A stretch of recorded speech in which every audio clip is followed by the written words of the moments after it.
You're listening to Critical Mass Radio. Now, it's our turn. Hey, good evening. Welcome to Outside the Box. Hostess, Kate of Gaia here. Yeah, it's been a day. My goodness. Quick request, everybody. Please don't tag me while the intro's going to ask me to bring you into the show, or how do you do this and how do you do that. Thanks. Because I'll answer. I keep telling people that. I will. Right? I can't help myself. It's just my nature. So, and then I get all stressed out trying to push all the other pin buttons. Okay? So, just appreciate it. Thanks. I get stressed enough doing this 7 nights a week. Okay, and yeah, it's easy to get on. I had to figure it out, and I'm not holding any hands anymore. Okay, I don't mind, once or twice until people get the hang of it. No, you got to try.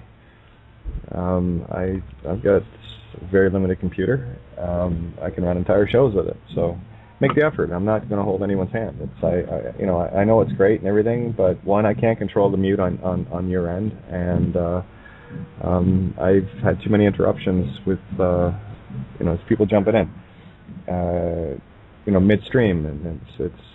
I know it's the table we all sit around, but there's still table manners to be had, and I'm just talking about a little bit of etiquette, and I'm one being here, guys, and I get hammered all day long. If it isn't on Skype, it's on cell phones.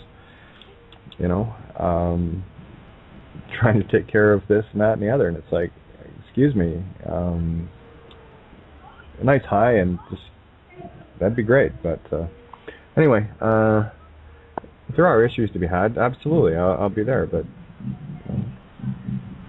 just asking for a little bit of etiquette. It's I'm only one being here. I'm two, actually, but you know what I'm saying, right? Anyway, it's been a very, very, very crazy day. And, yeah, we all have to do it. Yeah, it's just a matter of clicking the Skype button on the show page. It takes a second to get through it, and if you haven't got a Blog Talk account, we'll set one up. Or use your Facebook. If you haven't got a Facebook, set one up. Oh, look, it's FBI this and CIA. Shut up. How the hell are they going to learn anything without tagging us? Come on. The more the merrier. I can only hope that CSIS and FBI and CIA are all tuned in. They might actually fucking learn something. Break the programs they're walking around and thinking this is a real show. It's just a movie.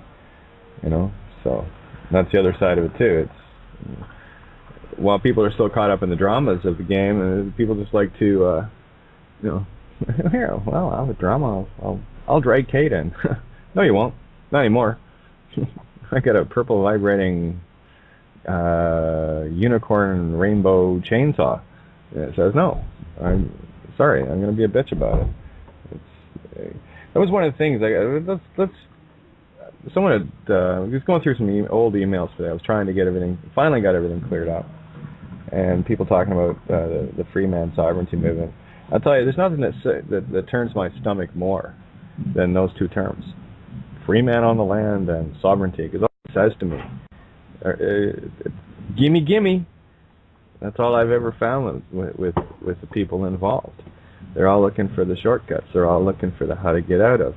Right. For the first couple of months, yeah, I was taking care of some fraud issues, but my attitude was, well, people are getting ripped off. Time to sort that out, but more importantly, figure out, why. How's this all happening? And everyone was looking for the UCC this and the UPU that, and all manner of little tricks. And how do I get rid of this? And how about you just get rid of your name and grow up? Fair. I did. Well, it's quite a step, the one I took, but and there was a time that I say, I don't expect people to go to that extent. But now I'm asking myself, why not? I wasn't ready for it either. I've had to deal with a lot of stuff in the last year and a half. More stuff than most people would survive. But the way's there. I mean, the answer is quite clear. And it's all about the name. And this is why so few will find this road. One, they're blinded by the dramas, and two, they can't get outside the physical meat stick. And Great show last night, by the way. God, that was awesome having Tobias sitting in. It was like talking to him, talking to myself, or my shadow. You know, and actually, yeah, being a Sag, technically, he was my shadow, and I'm his, right? But yeah, a lot of great information last night, and I'm probably feeling a bit of the, oh, well, how do you top that, right? But no, it's all good. It's all good.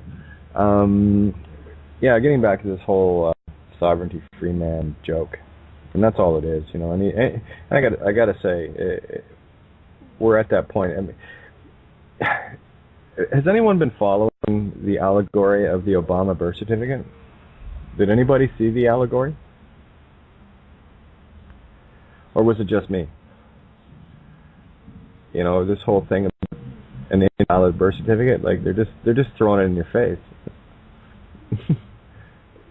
But everyone is looking at it from, well, he shouldn't be president. Well, no, a bit deeper than that. No one should be president, actually. That's foolish. But did anybody else see the allegory there of and the layers that have been getting peeled off more and more and more?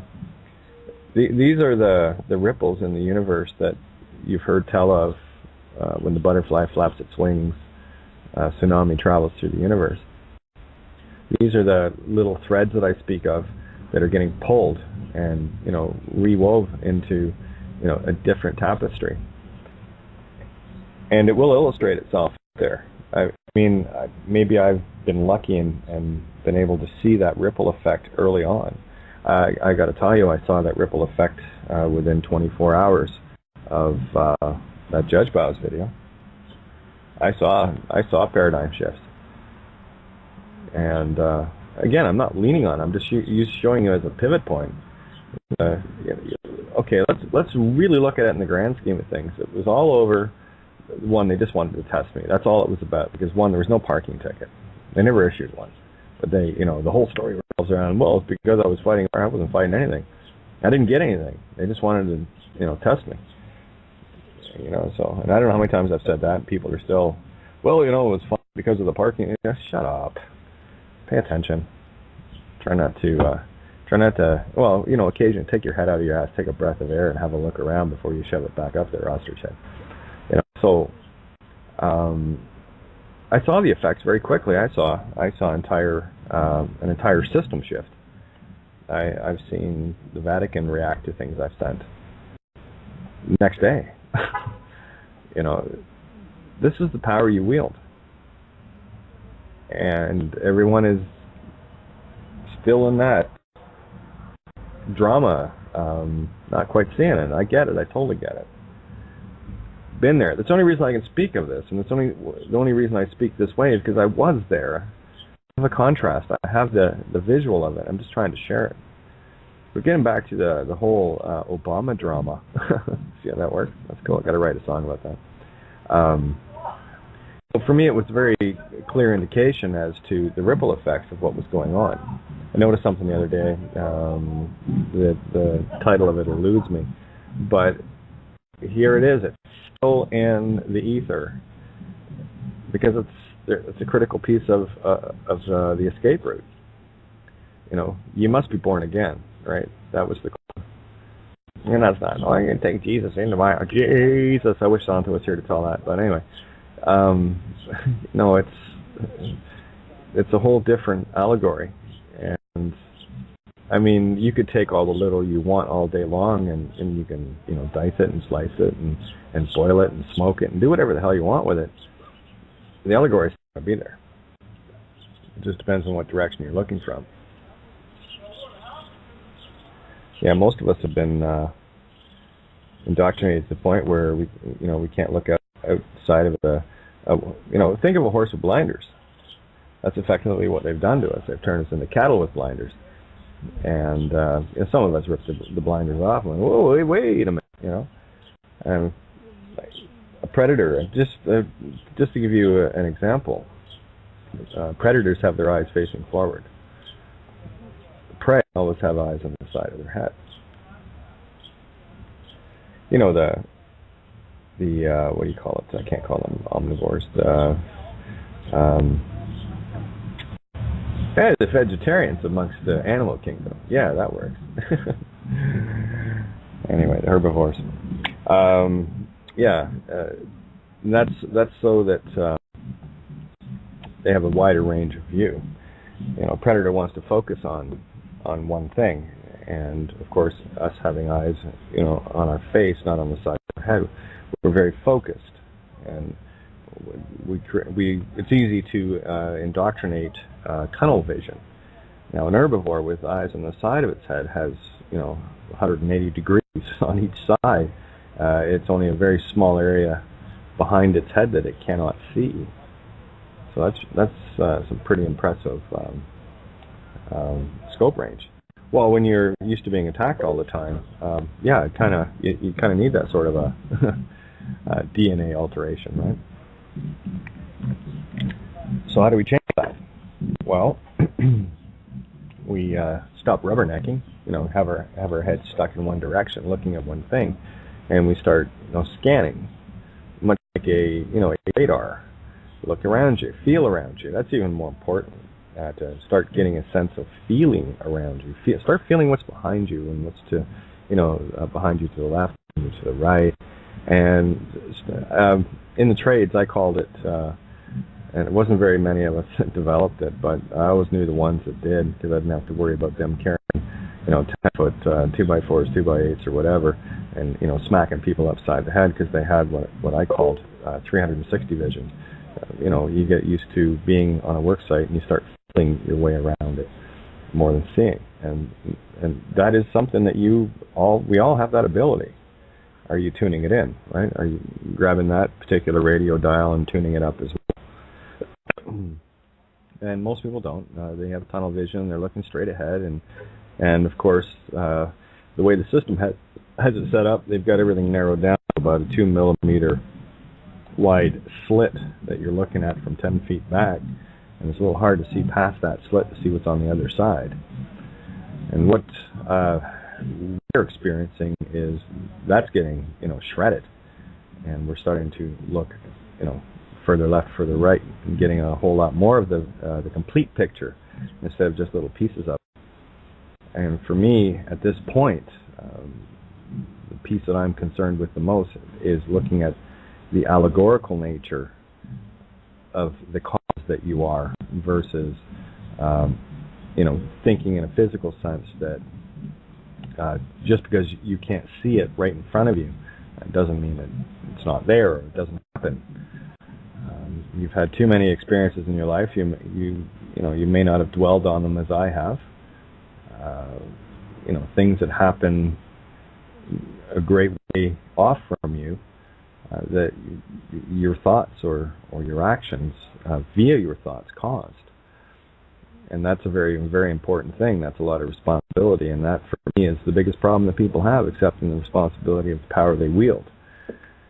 And while they have us all sitting around like free men and sovereigns with our thumbs stuck in our faces, going, gimme, gimme, gimme, change the diaper, nanny state, replace it, and all the rest of this shit that goes along with it, nothing's going to change, right? Why? Why would it? Should it? Carry on as usual, status quo, don't rock the boat. Are you kidding me? And I don't know. But anyway, I just want to see if anybody's jumping in here. Oh, yeah, we have Brian, so I'll bring Brian and Helen in here. And see how they're doing. How are you guys doing? Good. Just awesome. Hanging out at home and working on some music, editing and stuff, and listening to you. That's about it. Helen's on her way home. Right on. Yeah, a little ranty tonight. Just kind of putting things back into contrast and perspective, and although it's a fun game, there's work to be done, and we can get caught up in. And that's the problem with fun. You can get caught back up in the drama rather quickly, right? Yeah. I mean, I'm annoyed at things in my personal life with people as well, just in general, and more and more wanting to crawl into a cave somewhere upstate and just meditate. Yeah. Oh, exactly. I mean, one of the points that Tobias brought up last night when he was talking about feeling lonely and all the rest of it, and the masters were saying, oh, yeah, welcome to the club, get used to it. And it's true. It's so very true. Yeah, he's awesome. Isn't he great? Yeah, that was one of the best shows in a while. I loved it. Yeah, he again, it was just a beautiful. It was like a very gentle game of badminton.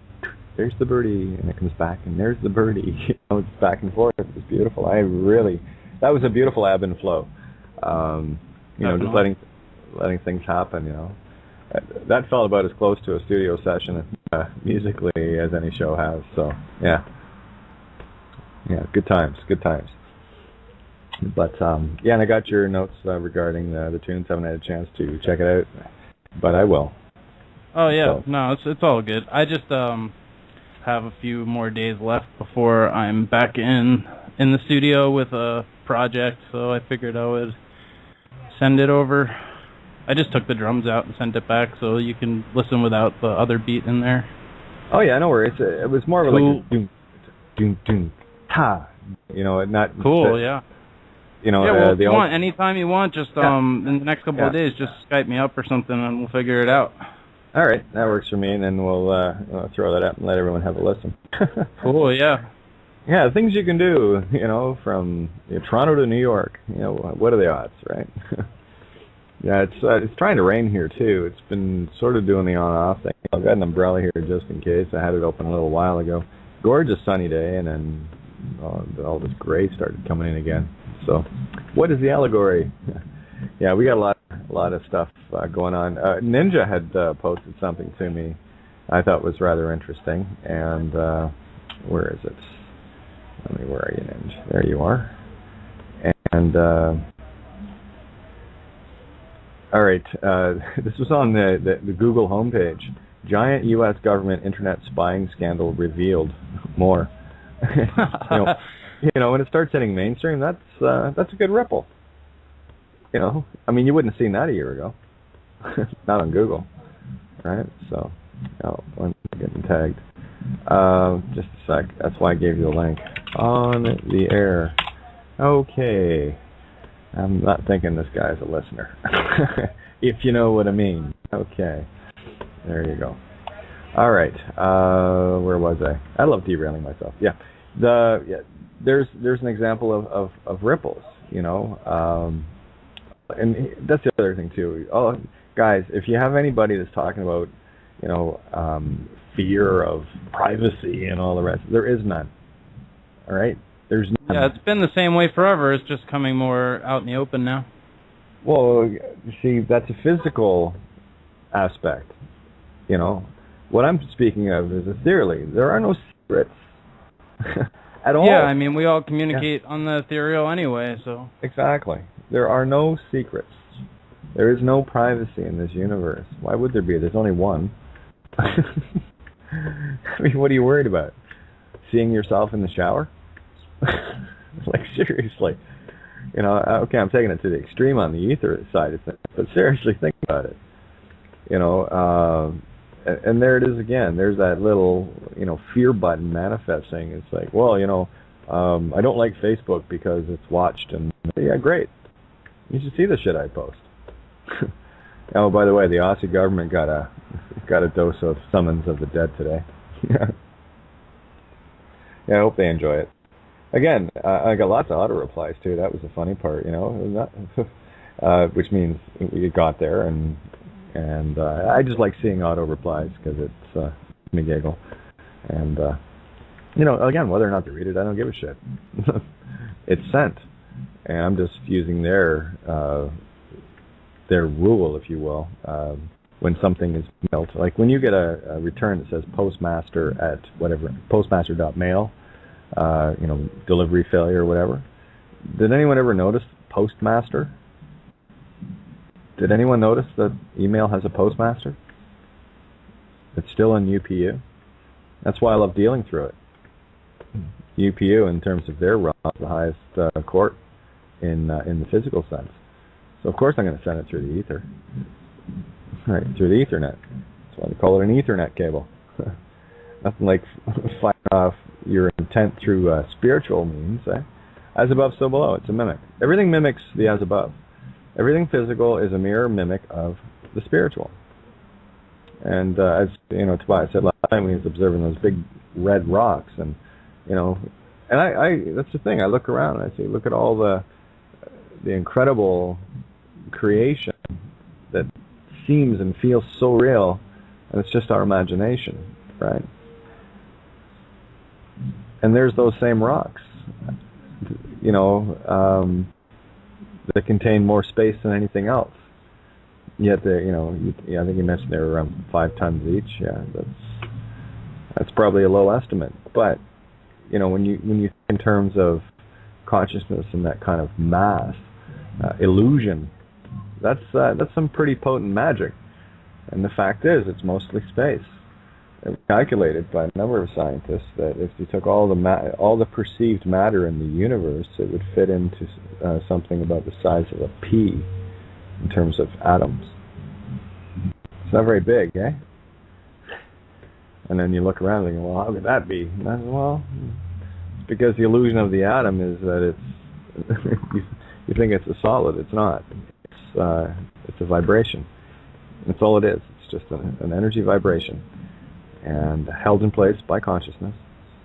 And things in the physical realm are just vibrating so slowly that we have a perception that they're somehow real. So it just makes for a more fun game and a whole lot more interactivity and what have you. But the bottom line, guys, come into your power. Come into your power. Start getting frustrated with yourself and saying, I can do this. I can do this. Right? Because every time we go outside of ourselves, myself included, and remember, I always include myself when I'm speaking. Always. When we go outside of ourselves seeking, something that we could do for ourselves, there's a fine line here. I mean, I'll define it this way. Some people are always looking for the hand out, while others are simply looking for the hand up. So that when they get to their feet, they can take care of business themselves. We all get knocked down. That's no problem. There are some that will never get up and just sit there with their hands out. They won't get up and do anything. They won't put their nose to the grindstone. And they wait for somebody else to rescue them or save them. Oh, woe is me. That's nanny state program. That's pure program. Not a good program to be in. So there you go. Sorry, just being blunt. You know me.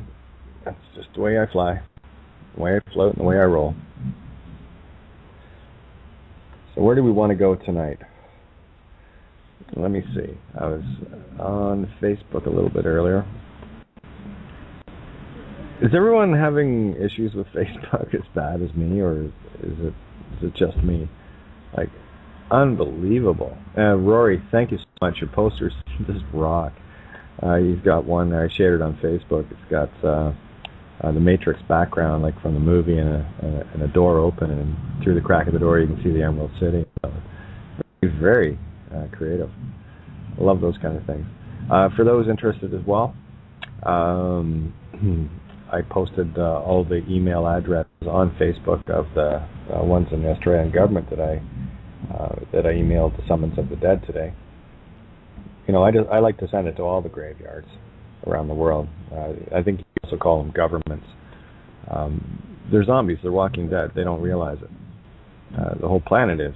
There's the allegory right there. I've said this before about the walking zombies, the shows, and the drills that they've been doing. UFO crashes. Setting up for another Project Bluebeam false flag. Well, it should be good. Certainly be entertaining. If they do it, I doubt they will. But whatever. Who cares? And of course, where was I going? Oh, the zombies. What was it? The Department of Homeland Security. Well, they might as well call it what it is: the Department of Fatherland Security. Are you kidding me? Anyway, they looking for people to come in and play the role of zombies. And just and people are looking at it like it's going to be this big plague thing that's coming and everything. No, just trying to tell you, you're walking dead. Wake up. Right? I think, Tobias said it very clear last night. Same thing I've been saying too. The Creator has a sense of humor. That's the whole thing about bliss, right? What is bliss? Well, you're laughing. So we have to laugh at ourselves. There's nothing else to laugh at, just ourselves. That's why, in as much as there are things that we can take seriously, there's a lot of stuff we shouldn't. You have to figure the defining line there. And some people stay on the all too serious side all the time. And I think that's not for me, it's not a good thing. There's nothing wrong with a good giggle now and then, so we'll try to get there tonight. I'm just going to check the board here. Hey, please, guys, it's an open forum. Jump in. I'm going to open up. Fine, you don't want to jump in. I'll open up your lines for you. There's Carol. I got Ninja and Nav John. You haven't put your hand up, so I'm just going to drag your butt in. Oh, there we go. Bryce. Hey, how's it going? Here you are. How are you? Yeah. And, not too bad. Thank you for reminding me. When I'm on the air, I'm already logged in to Skype, so people, you cannot call me direct through Skype. Once I'm on, yeah. And I'm just letting people know. Thank you. That was a good reminder. Awesome.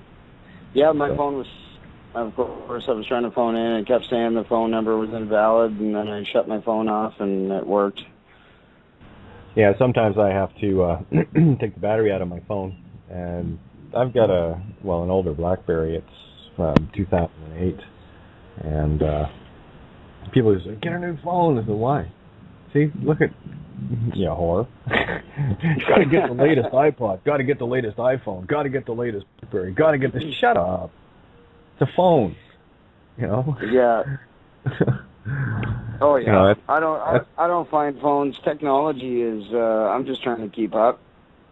Mm-hmm. Well, I'll tell you, like I said, this phone is a 6-year-old design. It keeps just fine. It rings exactly when I don't want it to. Yeah, that's the other thing too. I was going to say the other thing about my cell phone. People, for some reason, just seem to know when I'm trying to zone out. And I probably didn't get to sleep till 4:35 this morning and back up again about 9:30. So I try to take get an hour, zone time to meditate and hopefully zone out and get ready for shows and whatnot. And of course, it's always right when I'm in the middle of that, damn phone is off. It's like, what, are you watching? Same thing happens to me. That's what I mean about no privacy. I know there's no privacy. I know I'm lying down, and a perspective of me is going to piss me off, right? So there we go. Hey, you're the Dragon, right? What's that? You're the Dragon. Oh, yeah. Right on. Yeah, me too. Yeah. I'm a 76er. I was listening to Saturday's show there, and I caught wind of that, and yeah, I think that's pretty awesome. I love dragons. Yeah. Dragons are cool. It takes one to slay one, right? So. You know what's funny is I married my wife. She's a dragon also. She's got 6 months on me, and I'm telling you, like, I eat my humble pie. What's her sign and what's yours? She's a Pisces and I'm a Virgo. She's right before the equinox, and me too. There you go. Yeah, we're just on the opposite sides of the spectrum. So when it was really interesting when you got Santo to read my numbers that day, I had to record it, and I just get a chuckle every time I listen to it because it's funny. Being a dragon, it's like I can take life as it comes, or I can burn everything to a crisp, and that's just no shit. Yeah, there comes a time. 64 is a wood dragon. I'm not sure what 76 is, but it's a fire. Fire dragon, yeah. Yeah. The wood dragons are the gentlest, apparently, of all the dragons, but the nastiest once they get lit up. So yeah, there's that rock hard. It's funny because my dad's a dragon also, but he's 1940, so he's a metal dragon, and he's Sagittarius, and you can't win an argument with him. Nope. I mean, he's brilliant, but he's a metal dragon, and yeah, you know, nothing but love to my dad. But yeah, sometimes dragons are, you know, I just love dragons. I've got 3 of them tattooed on me. There you go. I you know, went through the Mayan stuff and the Chinese stuff, and of course Western zodiacs, whatever. Try to put all the pieces together, and what is she's Leo and a rat, and my youngest is Virgo and a rabbit, right? So we're talking two diametrically opposed, yet you should hear the two of them sing together. Just amazing. Yeah, no, when I had them over in Ireland, taking my dad's ashes back, I think it was the second last night. It might have been the last night we were there. Anyway, I just sat around with the guitar. I mean, the girls did a little singing. We just sat around with the guitar and let them sing, and it was awesome. Just I have it on video. Actually, I haven't watched it since, so I should probably pull that up and watch that. Universe is reminding me, you know, but just very interesting. Of course, you know, Sue being Year of the Monkey and a Scorpio. Of course, the only Chinese zodiac that can fool a dragon is a monkey. So count your blessings. Yep. I've only ever really met one monkey, believe it or not, my whole life. Yeah. Oh, they're fun. Oh yeah, I got along with them just great. Yeah, they're you know, they're party animals basically. I'm not sure. I'm not so sure about the monkey Scorpio mix though. I just, you know, got a little sour taste there, but that's okay. A little scorpion sting with a monkey slap upside the head. Pretty fun. But we have somebody calling in here. So no, hang tight. Your line's open there, my friend. So I'm just gonna bring everybody in. Yeah. I'll just mute myself out for a minute. Yeah, sure, whatever. It's all good. Joe for Dylan. Hello, Kate. How are you? Eric. Eric, there you are. See, it wasn't so hard, was it? Yeah, first time that I get it, this Skype stuff. There you go. Now you know. Yeah, for sure. Now you know. Easy peasy. And yeah, it can be a pain in the ass. I mean, you've heard me sometimes. It's taken me 15, 20 minutes to get logged in. So, yeah, that's true. Yeah, not fun. Oh, keep going. No, just say that in these days I'm practicing meditation, and it was very nice because in these days I have some downloads. Well, yeah, absolutely. What was you want to redo your video, because I did share it, and yeah. loved your energy, so don't lose that part of it. For sure, but it's not so great yet. Sometimes I get lost in the middle of the video, so I will try to write like a. Write your script, and that way it'll keep you in the zone. Yeah, and I will make a better version, and then when I make it, I will share again, because I think it would be very nice. I would ask you if you could do one in Portuguese.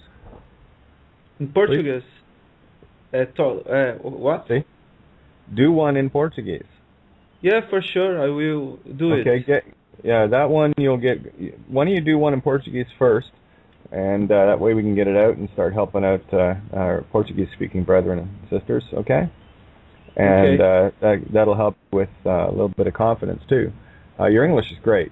I'm just, you know, I got to tell you, when I opened it up and you were speaking English, I'm thinking, oh, I was hoping this was going to be in Portuguese. That way, you're reaching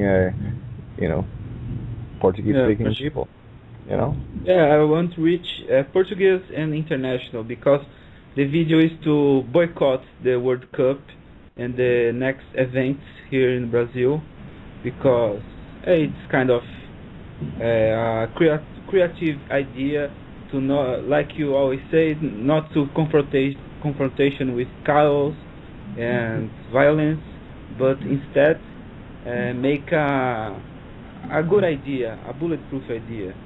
Yeah, so, you know, set your concept and put your intent behind it, and just send it out there, and watch the ripples. This is the thing that people need to get. you have no idea the power you have in just sending out intent. And, For sure. and doesn't have, doesn't have to be nasty or whatever. I mean, the stuff I send out is just, it's very, I try to be a little tongue-in-cheek and have fun with it. But I get straight to the point. This is what happened. This is what is, and there you go. It's yours. I don't want it anymore. Thanks. Appreciate it. Have a nice round trip back here. Or you can change your way, Yeah. Yeah, See, for sure. that's the gift of the option, right? There's two paths you can take, and in the long run, there's still time to change the one you're on. And those that get things like "I who shall not be named" and "Summons of the Dead," and where it might actually, reach them, it doesn't matter to me. It's about bringing this part of our consciousness into the light so we can, heal it. And the ones that get it and decide to change their path, well, they're going to move very quickly. Because I tell you that when you get handed a bucket full of truth in one dose, and you jump on it, that's a different game. People learn a lot quicker. So it's just the way it is. I'm getting a few people. Yeah, for tagging me. sure. And can I say just one thing? One of downloads that I receive these days. Okay. I like I'm a painter and I draw a lot. So I was thinking about how we can do a meditation, drawing or something like that, to bring other things, other duality to us. And I think about to draw with my other hand, the hand that I don't draw. Oh yeah. So now I'm drawing with my other hand. They say that's the hand of creativity in the brain and stuff like that. And yeah, I'm glad you brought this up. There's some people have been asking me about that. Sandra was one, about how to develop more of the brain. Well, I've said this many times. It's as simple as picking up a musical instrument. It doesn't matter what it is. Did I get bumped? Let me just see here. No, I'm still on. Okay. Somebody got bumped. no, I'm here. Okay. No, I heard a drop off. Okay.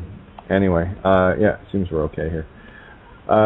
Yeah. So if you're if you're not musically interested or whatever, start doing things that require either,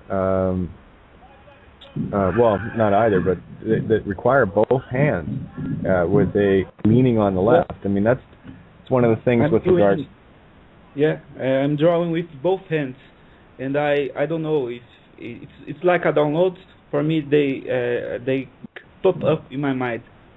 Draw like reality with your hand that you don't use to draw because it would be more difficult, and draw with your good hand most abstract things. And I'm doing these draws right now, and it's really amazing the things I get to make it. Because yeah, I'm here. I mute out when I'm not talking, and of course, slow computer and what have you. So, yeah, where was I talking? Oh yeah, when you're working with musical instruments, as a prime example, be it keyboards, a guitar, or anything, you're going to be using both hands, and one of the things that I found with guitar specifically is you start to, and piano, they're two different animals. You're starting to talk to half of your body that you never really talked to. You're walking around, most of us stuck in the left brain, and everything's, it's a right-handed world, they say. No, it's not. It's an ambidextrous world. Even in that concept alone, they've created a duality. And for those that don't, the left side of the brain controls the right the right side of the brain controls the left. So keep that in mind. So people that are left-handed are already naturally working through the creative right. That's one of the reasons why in schools, even my late brother-in-law, left-handed, I've heard so many stories like this, the same story where they would literally tie your left hand, around your back, and you weren't allowed to use it. You had to use your wrong hand. One of the things that come out of that, you'll find that people that have been forced from their left hand, natural, to use only the right hand, stutter, have learning difficulties, frustrated. Of course they are, because it's like, go ahead, pet a tiger in the wrong direction and see how long your arm lasts. Okay, and that's effectively what's going on. So there was one other thing I wanted to bring up with that as well. And did you know that the magazine Forbes make a restatement, I think this week, about the worst money-making professions? And the first one it's archaeology, the second one it's visual artist, the third I think is musician, and I think all the professions that they say it's very worse to get money is the best one to make you happy,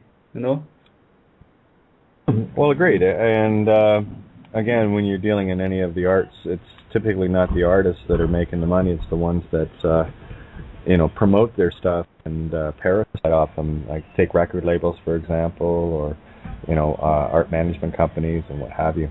It's always the corporate management that's making the lion's share. I've had first-hand experience with that nonsense.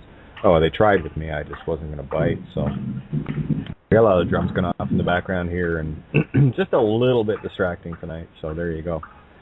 But here, I'm gonna pop a song on here and get the zone back, and there we go. What am I gonna play? Something I haven't played in a while. Let me see. I know the one. Okay, so I'm just gonna play a song here, and we'll catch you back in a few minutes. Cool. As soon as I find the jingle. There we go. You're listening to Critical Mass Radio. Now it's our turn.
I could not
You're listening to Critical Mass Radio. Now, it's our turn.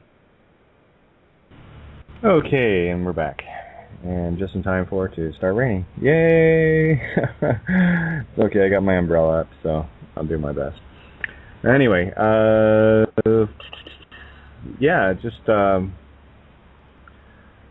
guys, just trying to find the groove that keeps getting jumped from the tracks here today, so not sure what's going on. That's why, contacts, alright, yeah, lots of people showing up still, by the way. I thought I'd share that with you. And it's always a good thing.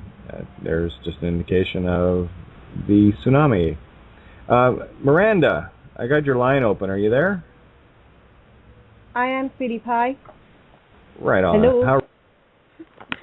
I'm good. I'm a bit tired. All this staying up so late and then going to bed really, really early.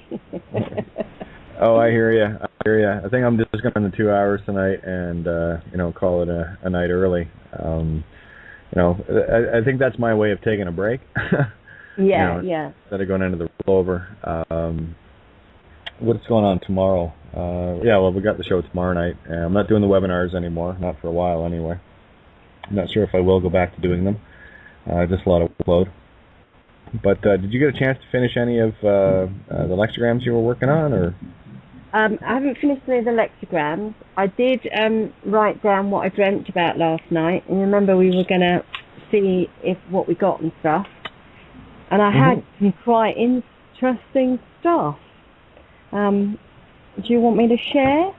That's why I'm asking, hon. Yeah. I like to keep it ethereal. I find too often things can get too grounded in the physical, and I really, really hate being in the physical. Oh, well, I just throw it there. It's just bitty and piecey, but people will pick up, obviously, what's resonating with them. There was a whole thing about pictures. Somebody was making pictures and expressing their talents and wanting to be paid for it. And then there was someone else along there who really didn't want to pay for this. And it was like, I felt like a sister relationship. It was really interesting. And so the other one, because they weren't going to get any money, decided, right, bugger you, I'm going to rip it up and destroy it. And it was like, just ripping this into pieces. So this rough justice, cutting off your nose to spite your face. So I thought that was quite interesting. And then there was a whole thing about, I kept getting blood out of a stone, extracting and mining. And then there were little people in there, but they weren't quite dwarfs. And then I was thinking, dwarfs mining gold. And then the whole gold thing came up again. And then there was somebody there who I think may have been you, who was admiring handbags. It was quite bizarre, as you can see. There is potential for that, yeah. Yeah.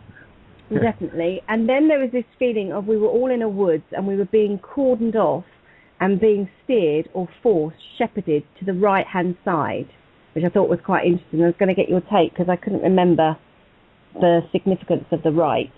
Well, the right is the divine feminine, creative.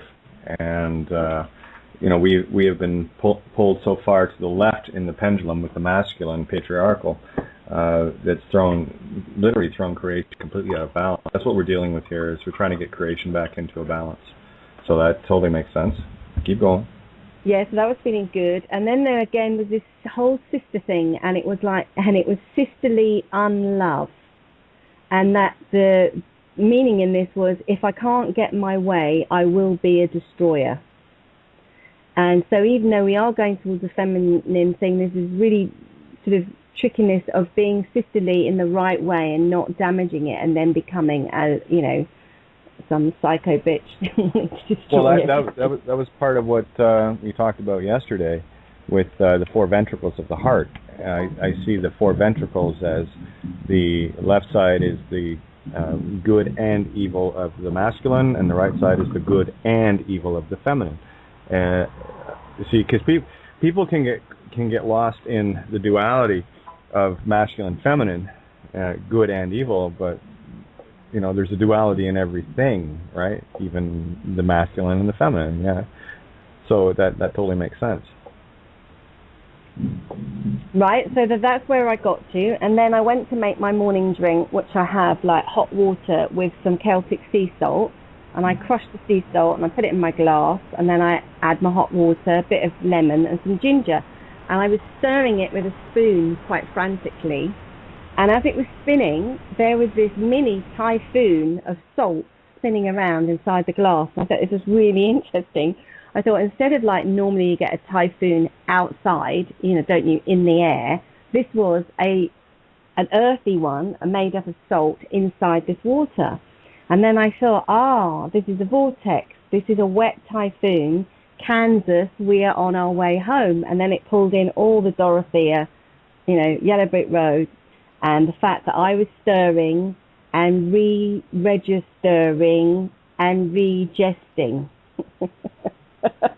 And that Celtic sea salt, and then the air, sea air as in Ireland as well, and the Emerald Isle.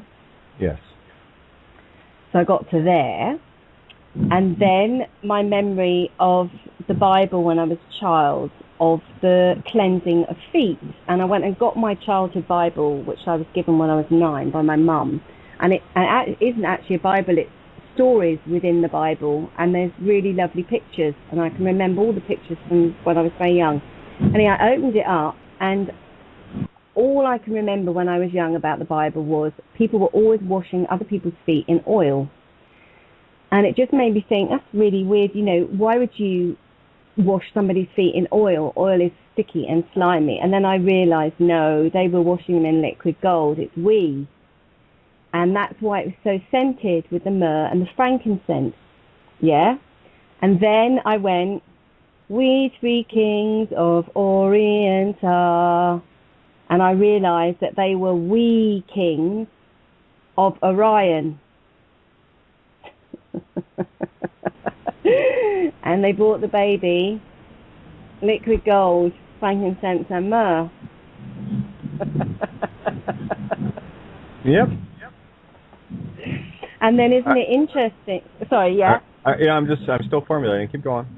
Yeah, and so then I then thought again about the feet, and why are your feet on the bottom called your soul? And you anoint your soul. Yeah, again, as above, so below. You're dealing with the Piscean. That's the age we came out of as well, right? So these are all representative. Everything ties together. The layers are incredible. Yeah, so they are. Just another layer. This is, again, this is about looking at the allegories. It's the same story, and everything's the same story. Just when you shift perspectives on it, it's how would I describe this? It's like a ball with all sorts of glorious patterns on it that you can only see a little bit of. And then, when you shift your perspective around a little bit, and you can see a little bit more of it, and you start to get a bigger idea of just how beautiful this is. And that for me, every truth is like one of those crystal balls, if you will.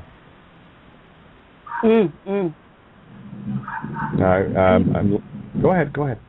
Yeah, and then my other feeling was when I was looking at my Bible, which is, as I said, it's a picture book, and I've still got to do some more work on it because I'm really so excited now, because I was suddenly seeing that the pictures are cards from the tarot deck.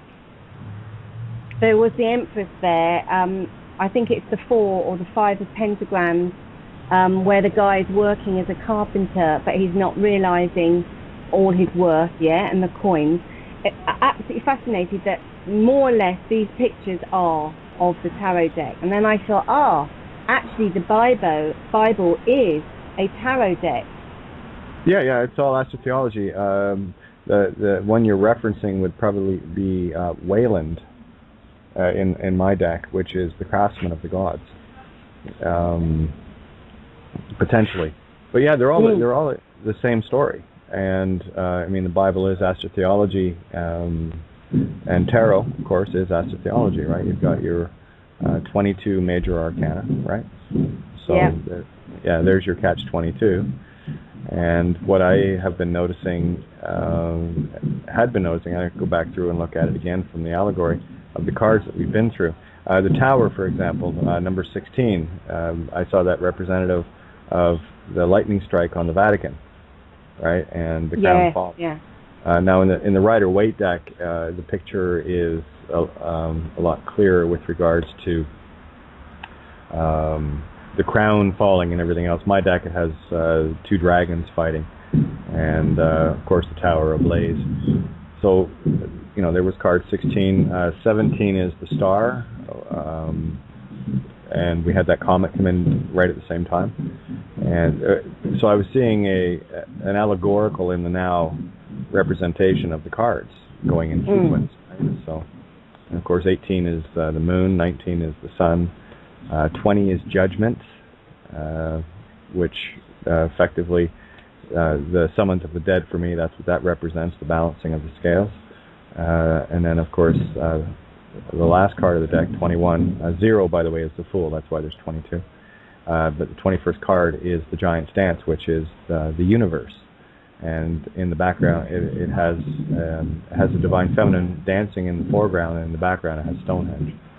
So it's very telling. So as far as I can tell, based on what I've been seeing allegorically, is we're already passing through the judgment, and the universe is changing. It's different now than it was 5 years ago, to a degree that most people probably, I'll tell you, 5 years ago I wouldn't fathom where I'm sitting right now, not even close, with the perspective and what I've come to understand, even in the last 3, 4, 5 months, right? And the last month in particular has been a culmination of the allegorical concepts coming together, and seeing the multifaceted layers of each individual truth. How you're looking at it. What do the Cain and Abel story in the Bible is a prime example. The church only teaches one thing. It teaches that Cain and Abel are boys, wrong. Abel's a girl. It's the right hemisphere, and they stuck with it. And that's only one perspective. And I've done at least a dozen perspectives on the Cain and Abel analogy, the allegory of what it represents. Just shifting your view on it will give it a whole new meaning out of the same story. And that's what I mean when I talk about looking at things allegorically. Are you just looking at the literal translation of Cain and Abel, or are you stepping back going, wait just a minute here, and then you take a step to the left and go, wait, I see it from a different perspective, and it means this too. And then you go to the right and go, oh, it means that as well, and it means this, and it means that, and it's the same story, and you'll end up with, they talk about 7 layers of truth in everything. Well, I would hazard to say there's a few more than that, but if you just take it from the notion that there are 7 layers of truth in everything that you're looking at, how many layers are you seeing? And if you're only seeing one, well, you've got a little allegorical digging to do. And that takes a bit of practice. Without question, that takes a bit of practice. So. But it's almost feeling though now the quickening is there's not even a need to digging, because as soon as I found that gold, frankincense and myrrh, I was going down Facebook and there was a guy talking about frankincense and myrrh and the return of the light, and I thought, oh, shut up. And that sounds all right. Yeah, so I watched that. That was incredible. And then I found this other piece on gold, frankincense and myrrh, which of course is in Matthew 2:11, of course. And that's about the gifts. And then lower down, I read this to Ninja today because I think it completely did my head in.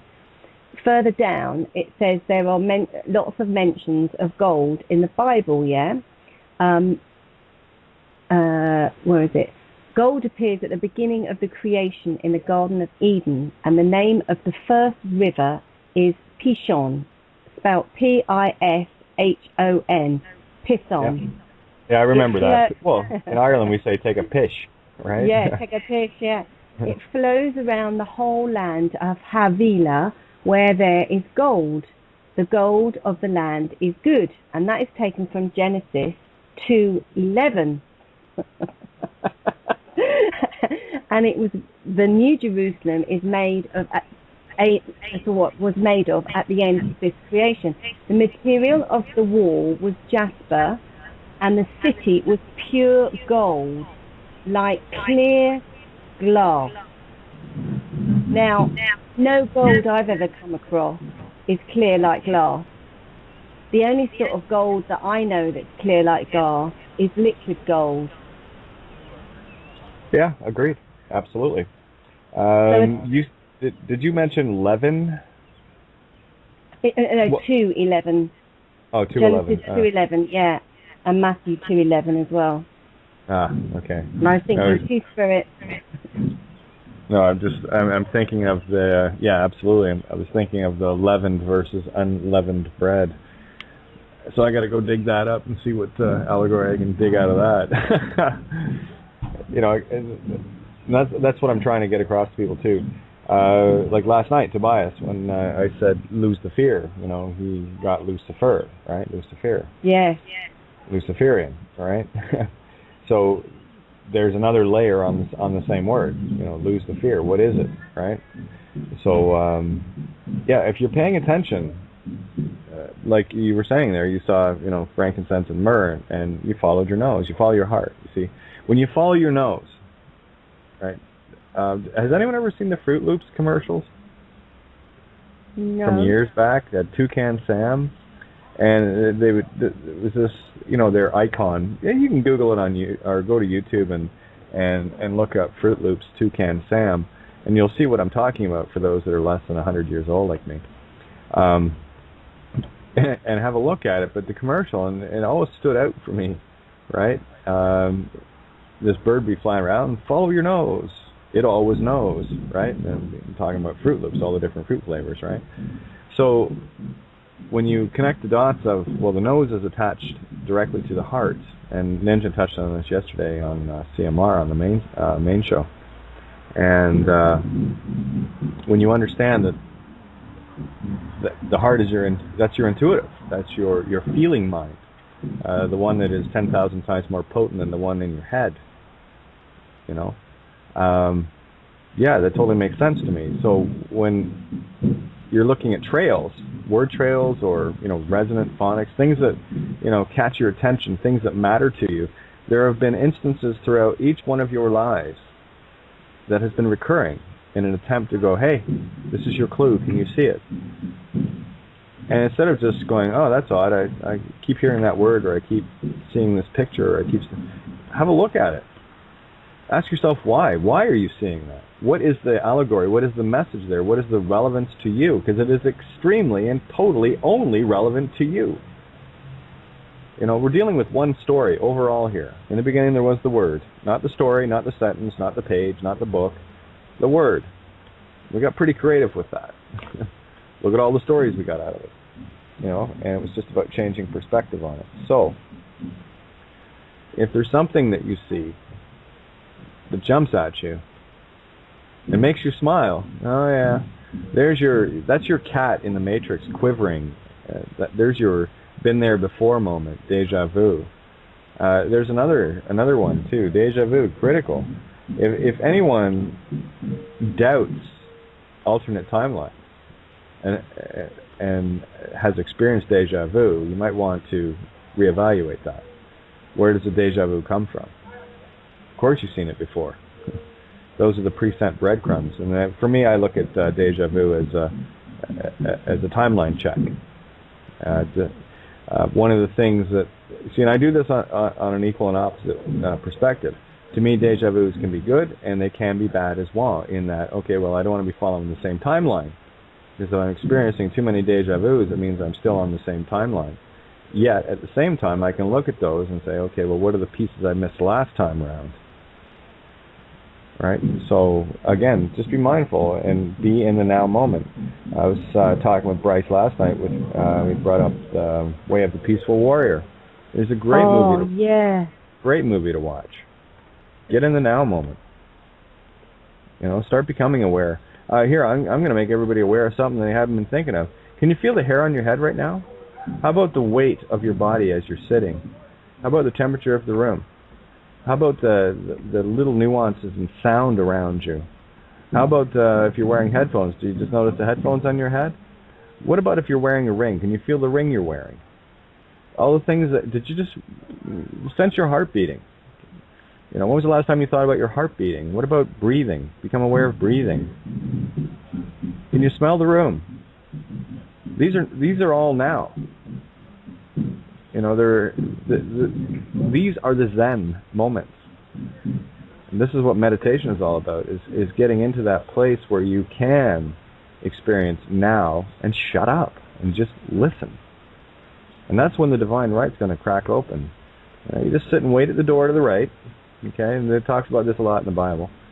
You sit there. It's like I forget the story itself, but the mother ends up leaving the child at the door, abandons the child. That's you. You're the abandoned child at the door, and the right, divine feminine, will hear you. A couple of great videos that Bill Donahue put together with regards to that. I'm going to dig them out and get those up. That's actually I'm going to be a while. He's got lots of videos, and I know I've got a ton on my computer. But these are beautiful things that that people need to experience. What I would recommend is get over to Bill's page, hiddenmeanings.com, on YouTube, and just start watching the bloody videos. Start with the Zodiac ones if you want to get a different insight. Because Bill and Santo both do beautiful work on astrotheology from two different perspectives. And they're both exactly the same, but completely different. And, you want something to do in the meantime, there it is. I mean, I found that information invaluable. And especially with regards to the allegories, because it's one of the things that Bill drives home. One of the very few things that he drives home constantly is it's allegory. Can you see the allegory in it? And of course, it took this thick Irish skull to click that. Well, if the Bible's allegory, it's all allegory. And there it is. As above, so below. And that book is a now book. It's not a history book. It's not a future prophecy book. It's now. And we're in Revelations. The trumpets have sounded. The walls of Jericho are down. Judgment is here. Choose. And I know you guys are sitting around this table already know. And let me share this as well, because one of the things I come across a lot with people is they're worried about those around them. It's not your concern. I know that might sound cold. It's not your concern. Everyone and everything around you is just another perspective of yourself. And if you truly want to help anybody, then get yourself sorted. That's it. To quote Tobias, feel and heal your fucking shadow. It's time to get busy. It's time to get down to brass tacks with having a look at you. Get your ass into the now moment. You're missing the show by being caught up in it. Otherwise, that's all I'm saying. It's today as working away here, and I observe different people around and what have you.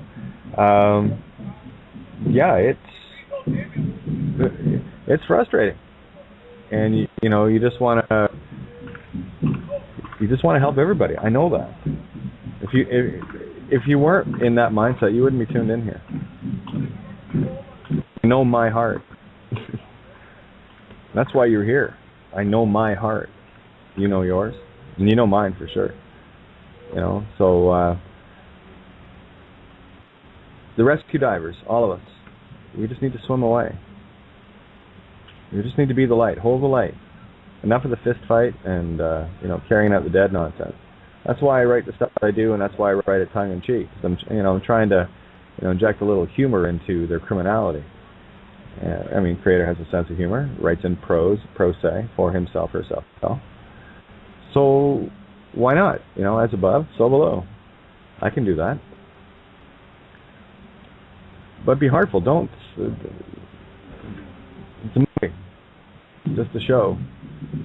And there are days. Me too. I'm there too. It's in the song Rescue. I'm still learning too, right? You know, it can grab you. It can hold on to you. Don't be afraid of that experience. Look at it. Experience it. Pass through it. Get beyond it. And move on. What I find happens with most people is they get caught up in one emotion and they stick their sorry ass there.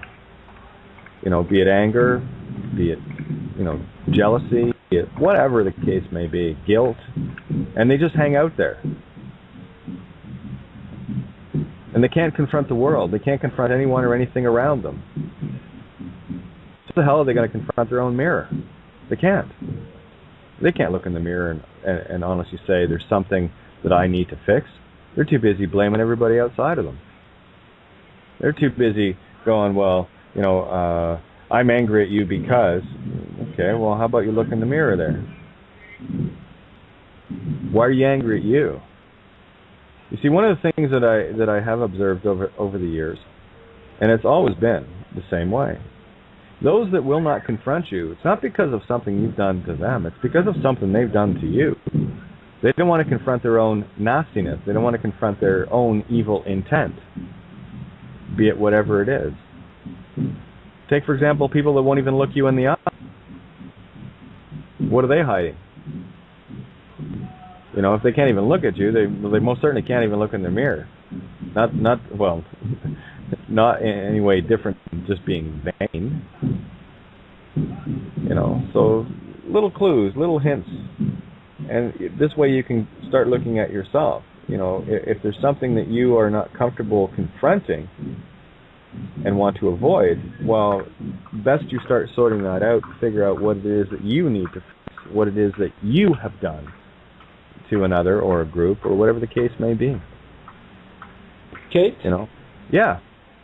This reminds me, this week I have a occasion that people say to me that a lot of people that I used to go in some parties, and the people there say in my back that I'm weird and stuff like that.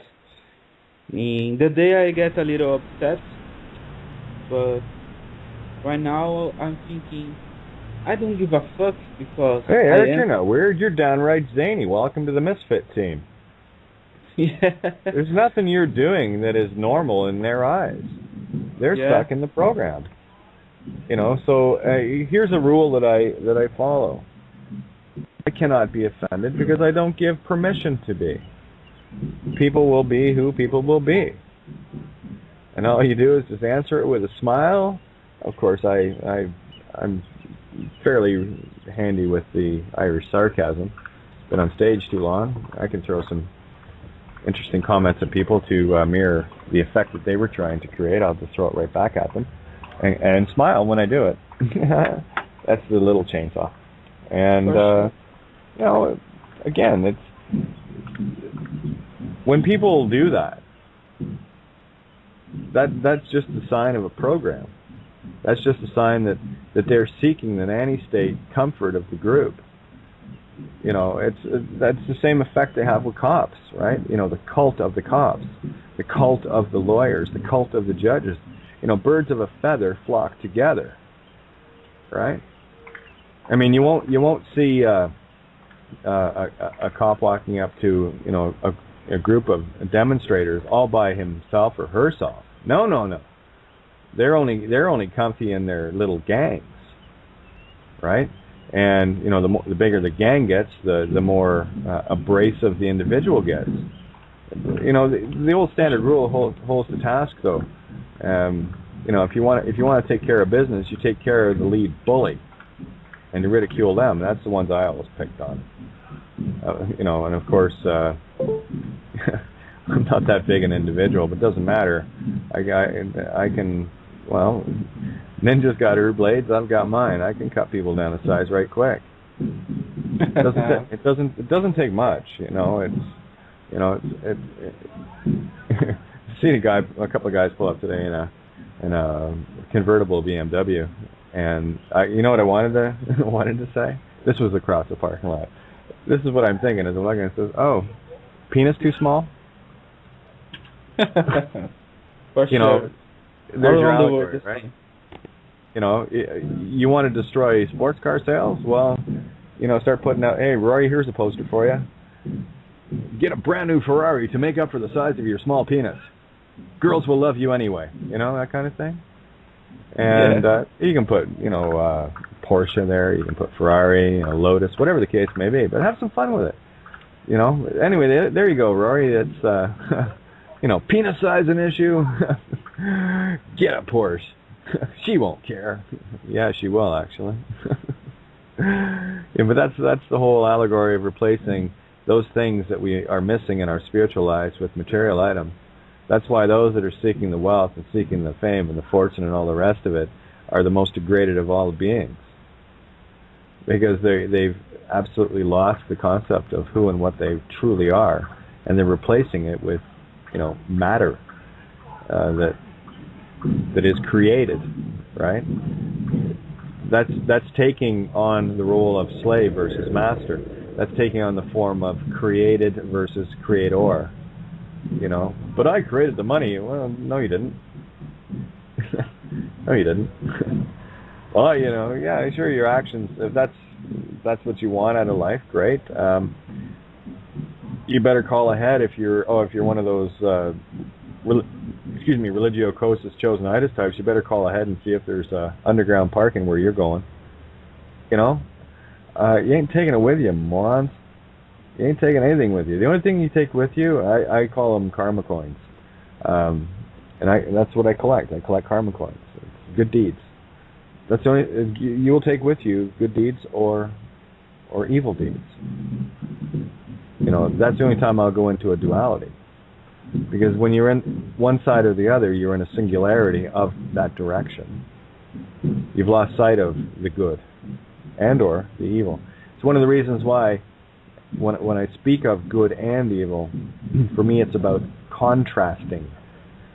It's about seeing how bright something can be in comparison and contrast to how something, how dark something is. And we can't really see a contrast until we see an extreme separation of those things. And I think we can all agree that we've seen some pretty nasty things on this planet that are, you know, what we had deemed to be dark, and I use that allegorically. I'm not saying that in the beginning God created light and saw that it was good, therefore dark must be evil. No. There's a duality in good and there's a duality in evil. In this duality realm, there's duality in each and everything. Can you see it?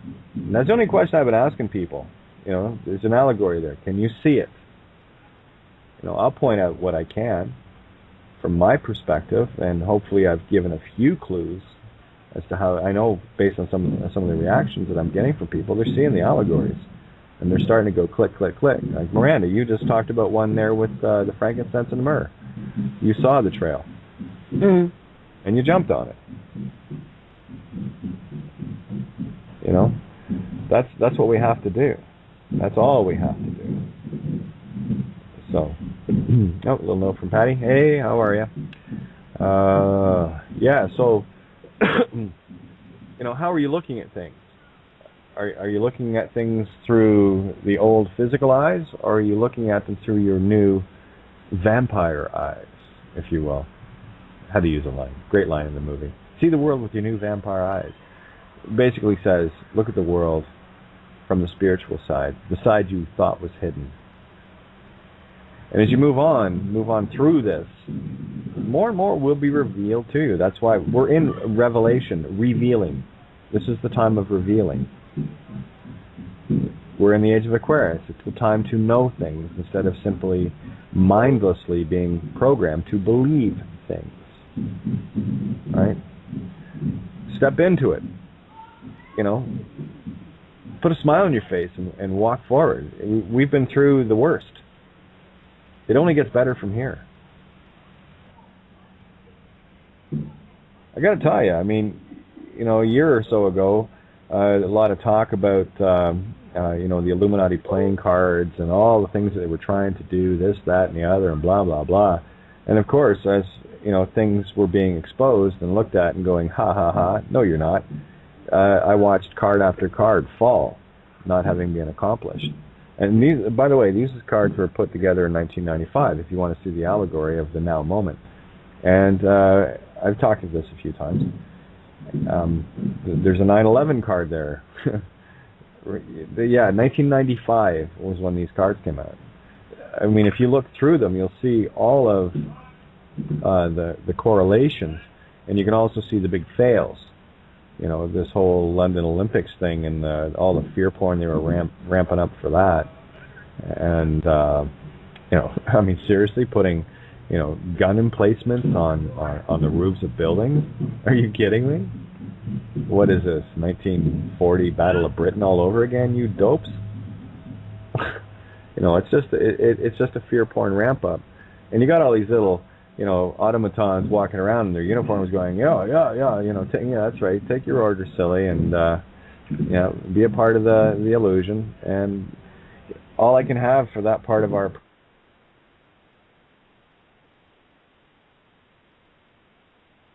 I'm only going to focus on getting my own vibration up, and we'll go from there. Comments, guys? I see these cards a long time ago, and but I don't know. Do you know if it was like a real Illuminati or that put these cards or stuff? I don't know. How these cards? Well, again, Steve whoever, Jackson. Yeah, and really, it's whoever put them together is irrelevant. What you need to see is the allegory of the fact that they're in existence, the fact that they're in the now, and we can change directions, and we have. I mean, hell, Israel's been ramping up for a war against Iran for how long? They're not going to get it. Not a chance. The allegory of Kesh, right? You know, Coke bottle-sized device to take out $1 billion aircraft, you know, from 1,000 or so kilometers away. That's an allegory. It ain't going to happen. That's the allegory of futility. That's the butterfly wing ripple tsunami effect, right? You'll hear me say it often, not on my watch. As soon as I see it, it comes into my reality, my awareness. I choose. That's your power. And this is, when people finally wake up to this and start seeing the true power that they are, you are creators. You just forgot. Now go back to it again, knowing, the all-knowing, powerless, the all-unknowing, powerful. It's what we are. We're coming into our knowing, into our creative. Right? We're not being manipulated by aspects of the all-knowing. You know, there's that duality, good and evil in the all-knowing and good and evil in the all-unknowing. Right? Two sides to the same coin in everything. So pay attention. And you'll open up your perspectives and start seeing things a little bit differently, I think. You know? And you'll start laughing a little bit more, too. It's like, oh, really? That's funny.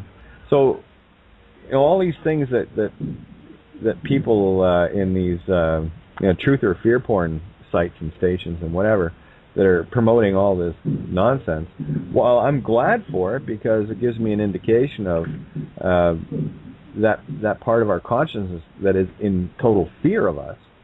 It's great.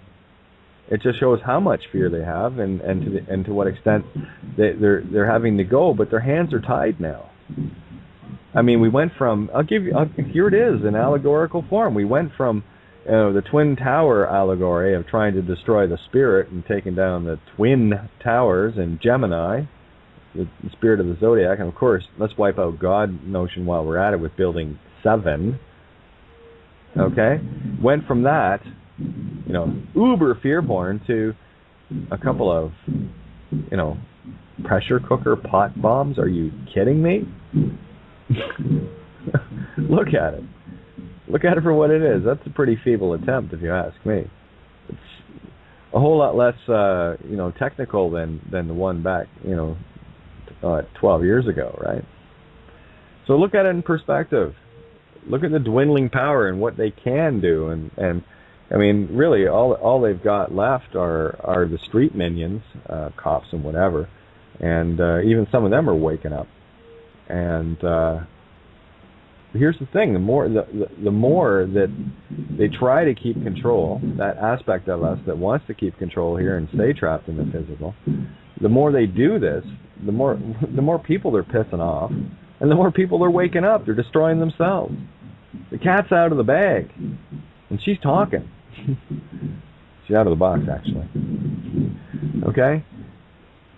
So it's like how you were saying, I don't know if it's yesterday or the day before, but 9/11, the positive side was that it caused people to wake up. I mean, that was a major catalyst for people to see, look around and see what's going on.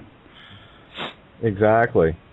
Michael Cooley just mooned me, so you know what? Here, I'm going to moon you back. There you go. Yeah, you're not in the mood to talk? Well, you're going to talk now. Yeah, the more they do, the more they lose. Hello, Michael. Did I get you? There you are. I can hear you. I have a cat that's walking across my keyboard at the moment. So. Nice. Yeah, so moon me and I'll pull you in. That's how it works. I see that, yeah. Yeah, moon me? Here you go. Everybody, here's Michael. Yeah, so... Hey, Michael. I was intently listening, so... Yeah, how did things go with your little soiree yesterday? Oh, I don't know yet. I'm supposed to get, hear back something this week sometime, so... Excellent. So they'll call you in the morning and it'll be all systems go. I think that's... I don't hope. I'm God. I'm going to choose. You cool with that concept? Yeah, that works for me. I need to... I'm not trespassing on your free will choice with that? No? Okay, well then let's just create it, shall we? Yep. I like better universes. That works. Yeah, so, exactly about the 9/11 thing. That woke up a shit pile of people, Me being one of them. Yeah, it was a major thing for me, too. Yeah, I don't know. Was it a good idea to wake Kate up or what? Didn't they make reference to waking the sleeping giant at that time, too? They said, they were referring to America, but... Well, the sleeping giant is you. Yeah, I personally, if I was on that team, I'd be the last one that I'd want to wake up. Personally, just saying, Yeah, let's wake up the mouthpiece. That's a good idea. Yeah, let's really piss her off. Sure, that works. All that does... remember that thing about the wood dragon? Yeah. It wasn't a good idea to light that wood up, was it? It wasn't. Well, there you go. Now, from one side of it, and from our side of it, it's like, good shit. I think so. Works for me. It's like the mouse bugging the elephant. Oh, yeah, absolutely. And there's the irony of it. We are the elephant, and there's the mouse going squeak, squeak, squeak, and all we got to do is take our big giant, foot up that's, 20 times the surface area of the mouse, and just go, there it is, done, game over. Mm-hmm. Crush your fears. Another great allegory. Good one, Bryce. That's an excellent one. Hey, I'm going to send you some pictures tonight off my deck here. I got to show you what it looks like. Oh, excellent. That was guys, just to clarify, we're both contractors, and he said deck, D-E-C-K. Okay, there you go. Just being clear. As in deck on his boat, or as in deck on his computer? On the house. Okay. Yeah, it's just off the back. It's a huge patio off the back end. Yeah, I built some beautiful decks in my day. I've got one of the gems was I did a very particular angular. All right, who's breathing? I was on mute. Here, on me. There you go. Sorry, hey, who's breathing? Stop breathing. Visit the other side. Well, you started talking about decks. I know, eh? Breathing heavy. We're talking about decks on Kate's show tonight. No, I was just holding the phone too close. No, that's all good. It has that effect on me too sometimes. Keeping it light. Yeah, the one I remember. Oh, the stairs coming off. I actually had the stairs coming off and blending into the landscape, and they were all done with angular cuts. It was. I've got photographs of it. Just you could land a 747 on this thing. It was a double tier. I had to build a separate platform for the hot tub, which the hot tub ended up being about 4 inches above the deck, because for easy access to get into it, and also to be able to get a cover on and whatnot. So a lot of precision, layouts. And I got to tell you, that I did this one, the initial layout by eye, and on the headers, and me and my little 2-foot level makes people sick. But anyway, the deck was 34 feet long, came out 18 feet, and there was 3 decks actually. There was one holding up the hot tub that I had to build first, put the hot tub on, then build the deck around it, and then that was the high deck, and then there were steps down to the low deck, and it wrapped right around the house to the door. The gentleman's wife was, what is it? Not cerebral. Anyway, she was getting to a point where she would be unable to walk. Multiple sclerosis she had. Anyway, so but this thing did a full wrap around the house, and of course, as I called the stairs that came off, they were like a waterfall. The way the stairs came off. Isn't that amazing? Yeah. So it was a lot of fun. I mean, that's what I did, right? Go figure, carpenter, creator shit, right? So, but I definitely want to move into something a little more positive. Like I say, I work on these multi-million-dollar homes, and it's not like I'm ever really going to fucking go out and buy one. You know what I mean? And not even that. Not only that, but just the pay around here and in Canada is ridiculous. So. Yeah, I'm definitely pursuing other avenues. Yeah, time to get on with life and say enough of that crap. So, but I'd really like to get into homes for Habitat for Humanity or something like that. Just to know that you're doing something for somebody else, and at least it's going to pay off in the long run somewhere, karmically or. If I were to ever get back into that sort of thing, they would be built along the lines of Earth ships with a whole lot of very funky.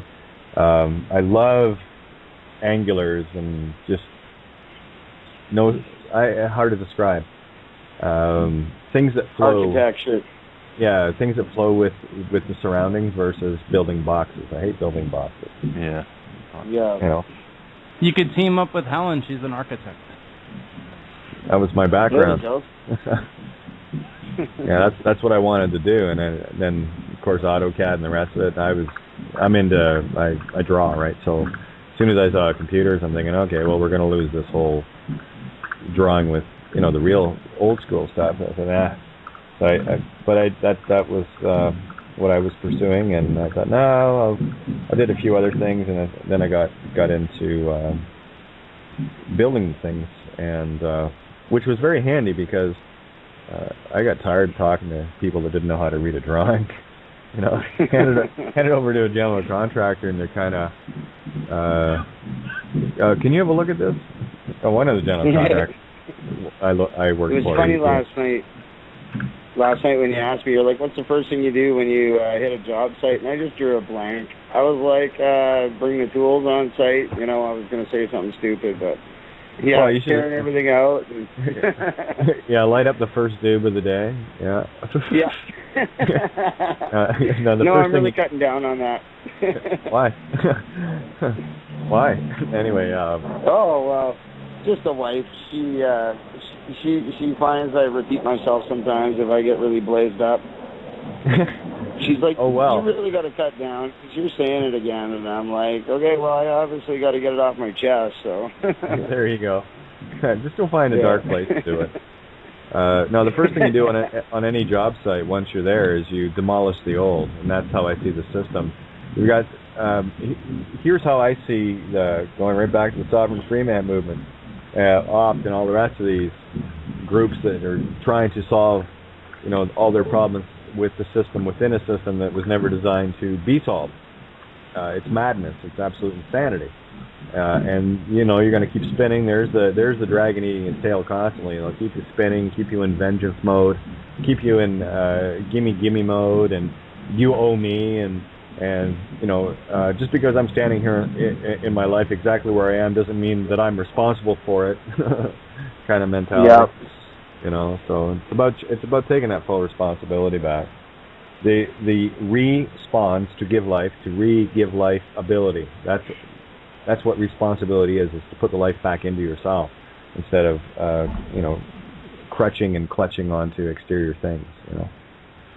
Kind of like recreation, where you recreate, instead of recreation, recreation kind of thing. Exactly. Look at the common positive. Yeah, look at the common everyday words that we use and start looking at them twice. Start looking at other ways to pronounce them. And I'm talking letters too. Just because, there's an example: recreation, recreation, right? Look what I did with the word physical. I just changed the sounds, the natural sounds of these letters, and you can say phi, psi, col. And there's another hidden layer. And of course, you can get into the lexigrams and with Miranda, and you can get into down to each letter meaning and what have you. The fact of the matter remains, there was only one concept that needed to be got there: that they're all spells, that they all have a duality, and the assumption and presumption, which has always been, was because we never knew that. So when you say refuse to a judge, the judge says, good. Why would the judge say good? Well, you've just rejoined. But you didn't know that. But the spell's broken now, see. And it's only when you understand the concept that the spell is broken. It's like I said to you last night. It's not, you don't have to go through all the words, Bryce. You don't have to, break everything. And do a few just to make the concept familiar. It's, a few aha moments, and you're good. The fact is, once you know that each word is a double-edged sword and will cut you both ways, you just have to decide which blade. You want the blunt side or the sharp side, right? And that's it. Yeah, that's amazing.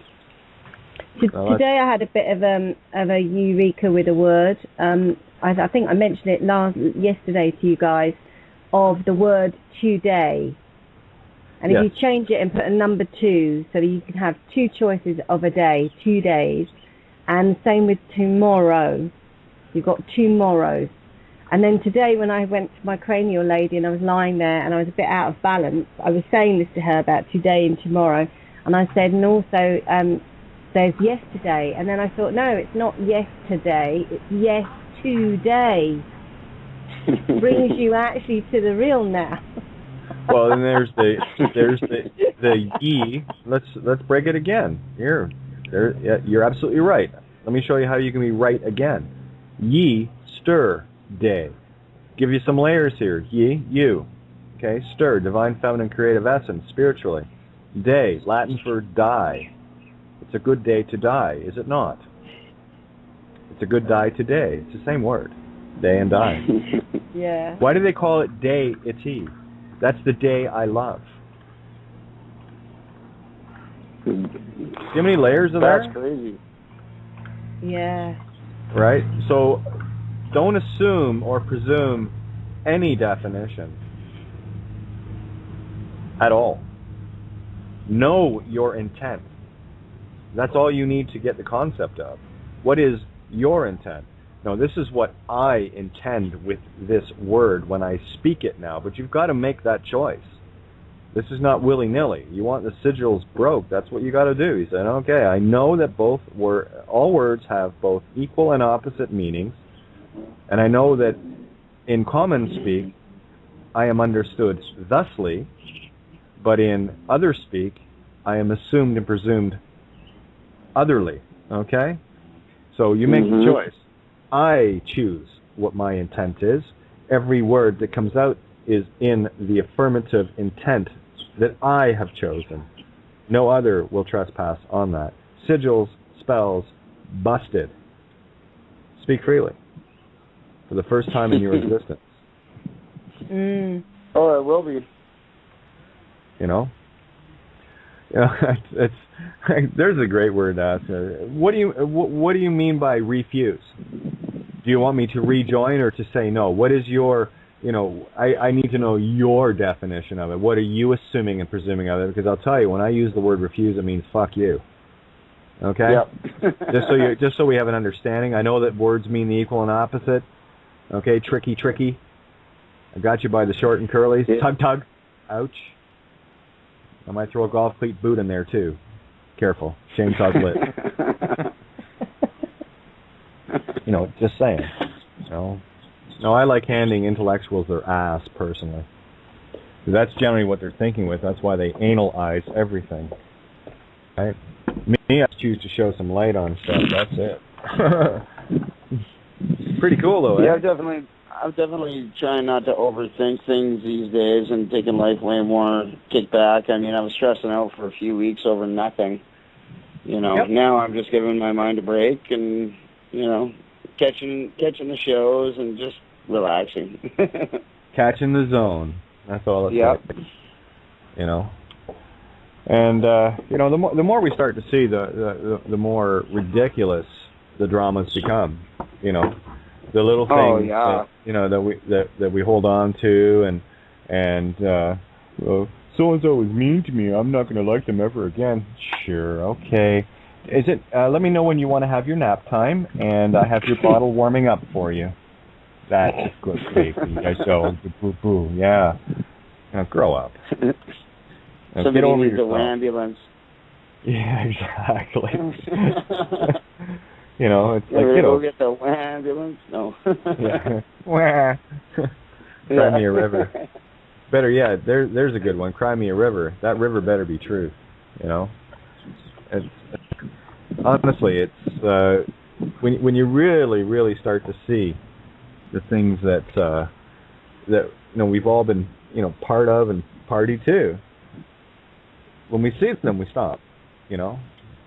Or we don't. Some people, they prefer to live in the drama of Meat Stickville, and that's okay.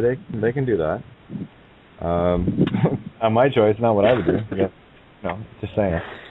I was on site one day, and I was just chipping away doing my thing, and I heard you say that, and I just started laughing.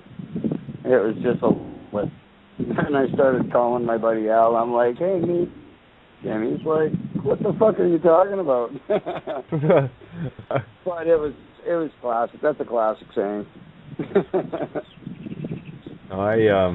There's a few Catisms out there, I think, but I just call it as I see it. I may, and I come across harsh sometimes, absolutely, but sometimes you got to be in order to get the message through. And of course, what's the first thing people? Well, better shoot that messenger. Go ahead. Shut him up. Absolutely. I just I find it a waste of time. That's the only words I can think of to use there. It's just a waste of time. People need to get over themselves. Yeah. I could open an essay.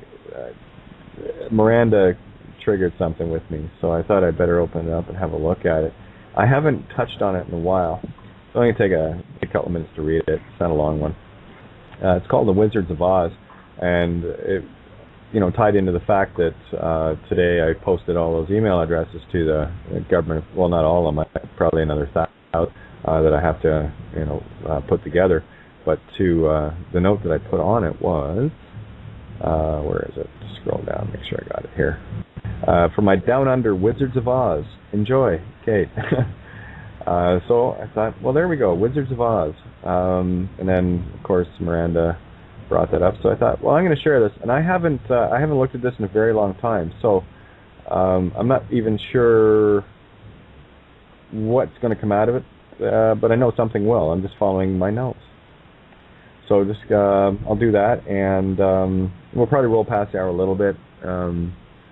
Starting to feel the energy. It's coming up. Well, we'll see where it goes.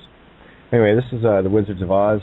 It's part of the e-book that I still haven't got collated, so what I'll probably end up doing is just passing these over to Ninja, and we'll just get these essays up, because I want them up, and I got a couple more brewing inside right now, so feeling that urge to write. So anyway, the Wizards of Oz, well, yours truly. Oh, better move the Skype thing out of the way. I won't be able to read this thing. All right, here we go. Once upon a time, or so the story begins. Truth, as one will see or not, is far stranger than fiction. Such is the effect of being too long in the twister that wrenched us from home and landed us here in Oz.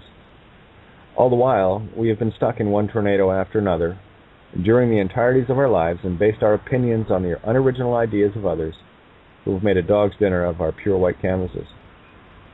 With the constant spinning in the clouds, we only get glimpses here and there of any truth that might have made it possible to get to the Emerald City sooner and with less wear and tear.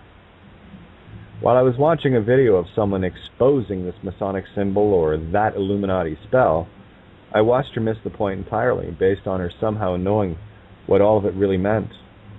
Unfortunately for her, she never stopped to actually question herself as to where she got her information. Granted, she was at least searching for something somewhere, but she never once asked herself why the symbols were there. You see, she was too busy trying to impress herself and her viewers about her apparent wealth of knowledge surrounding these things to satiate the grown-up ego. Erstwhile, never has she lived a single syllable of her utterances. On and on I watched the tornado spin, hearing unoriginal spouting of diatribe based on something she read somewhere, not once stopping to scratch her own head and possibly ask, why? This is the all-too-common mindset of a well-trained mind. One trained to parrot something from someone else's work, not having lived a single moment of what it was they were declaring as truth. Sad. Truly sad. We all have our Yale student moments in the bars of our life, dealing with our mirror of Goodwill Hunting, where we get caught, just as our Yale student friend did, regurgitating someone else's quotes in the seemingly endless twister of trying to look smart. When Dorothy landed in Oz, all she had was her wits, a busted house, a dead witch from the east, a really cool new pair of shoes, and her little dog Toto. Not much to start with to begin a quest of the magnitude even she was unaware of.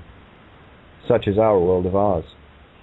Alas, with a little spurring on by some little people and a nice witch's blessing, off she went, on her yellow brick road, to find her own truth.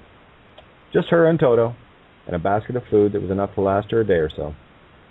All along the way of this road, like Dorothy's, we encounter things and people that will allow us to grow or will try to encumber us to stop us from getting to our own emerald cities. As we go along here, I want you, the listener, to keep in mind that Dorothy, also known as you, always had the means to get home all the time at your beck and call. The good witch Glenda reminds us at the end of the story.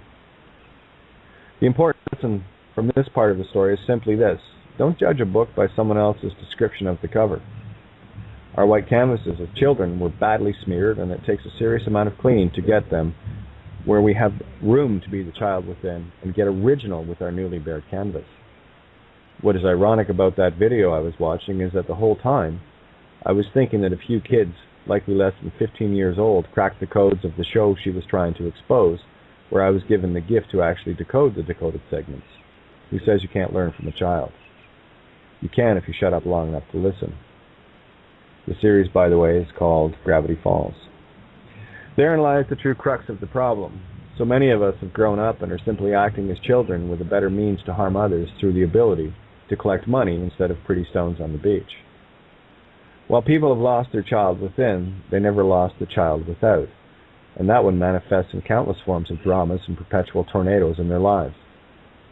Many still absolutely rely on others to be their proverbial parents, cleaning up after them, settling their disputes and cleaning their rooms for them. I like to refer to man's ability to build a nuclear weapon that can kill millions and never stop and ask the question as to why they should. This is where the ego knowledge has far surpassed the heart's wisdom. Man's cruelty to man is constantly evident in The Wizard of Oz from the outset, where sheer madness prevails in the form of Elvira Gulch, later the Wicked Witch of the West, with the misuse of power to hurt others. Elvira owns half the county and as a result manifests the spoiled and greedy child who feels they need to control everyone else's playgrounds. When people can see the childish and selfish antics within themselves, they may then have a larger view stepping out of the tornadoes. One does not need to own half the county to be the same as the witch duality. One need only become acutely aware of their ability to create for self or be a parasite of those that can create and becoming a more vicious, if not readily visible, version of the same destructive force. Either way, visibly or invisibly, the spoiled child is manifest and creates havoc in the cereal aisles of our lives. It is not so much that our childlike innocence has been destroyed, rather, it has been redirected through entrainment of the heart and mind. The grown-up today is simply the transformation of the child raised by other children that like to call themselves adults. Tornadoes of one kind or another are created every day, from the chattering bird to the office water cooler, and everywhere else the grown-ups are in play.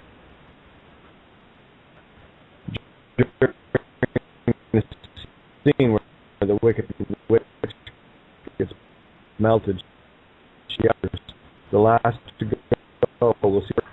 I'm with the everything need to be prior.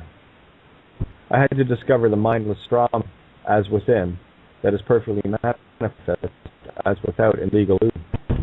I had to find my heart in my vessel that has been removed due to the mindless banterings of the left mind, logic, feeling, and I had to find the space within me where the exterior manifestation becomes my own perfect mirror. This is what I like to call miracle. All too often, I meet people that talk a great story from the position of a Yale friend and inexperienced video analyst. What I find most interesting is most people do not like the Wicked Witch, yet they are generally a perfect mirror of her while casting blame and responsibilities everywhere but on their own shoulders. Too often, people take things for granted and place their burdens on others, preying on the goodwill and natures of others, never once thinking they are, and woe betide you if you tell them.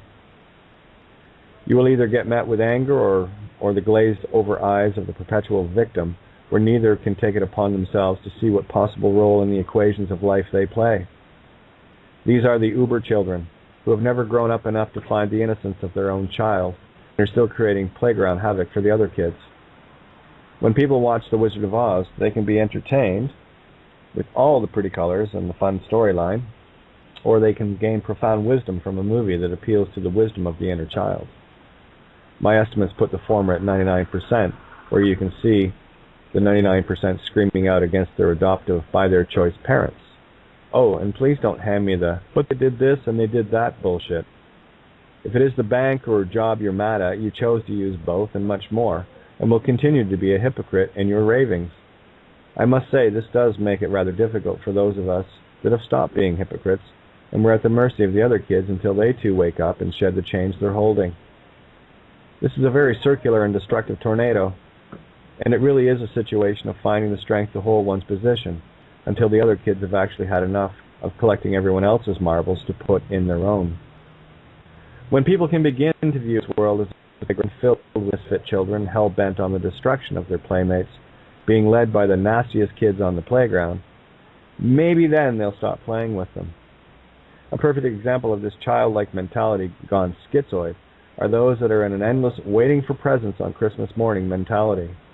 They're the ones that not only want someone to wipe their noses and ass, but actually expect it. I'm going to hold there for a second and do my shout-outs. We've got 90 seconds here until we're off the air. Thank you very much to Paul, Lisa, and the crew at criticalmassradio.co.uk for the platform that we get a chance to share all this wonderful stuff every single night of the week. So thank you for that. Much obliged. We'll roll past the hour a little bit, so just letting you know. Carrying on here. I, like everyone else, chose chose my path, and I take full responsibility for it. I am where and who I am based on my choices and no one else's. It was me that chose to go all in with this crazy game to see what truths were there. There are so many sitting around waiting to cherry-pick the victories of others, wanting to play the big truth games but haven't tossed anything in the kitty. Well, hey, you get out what you put in.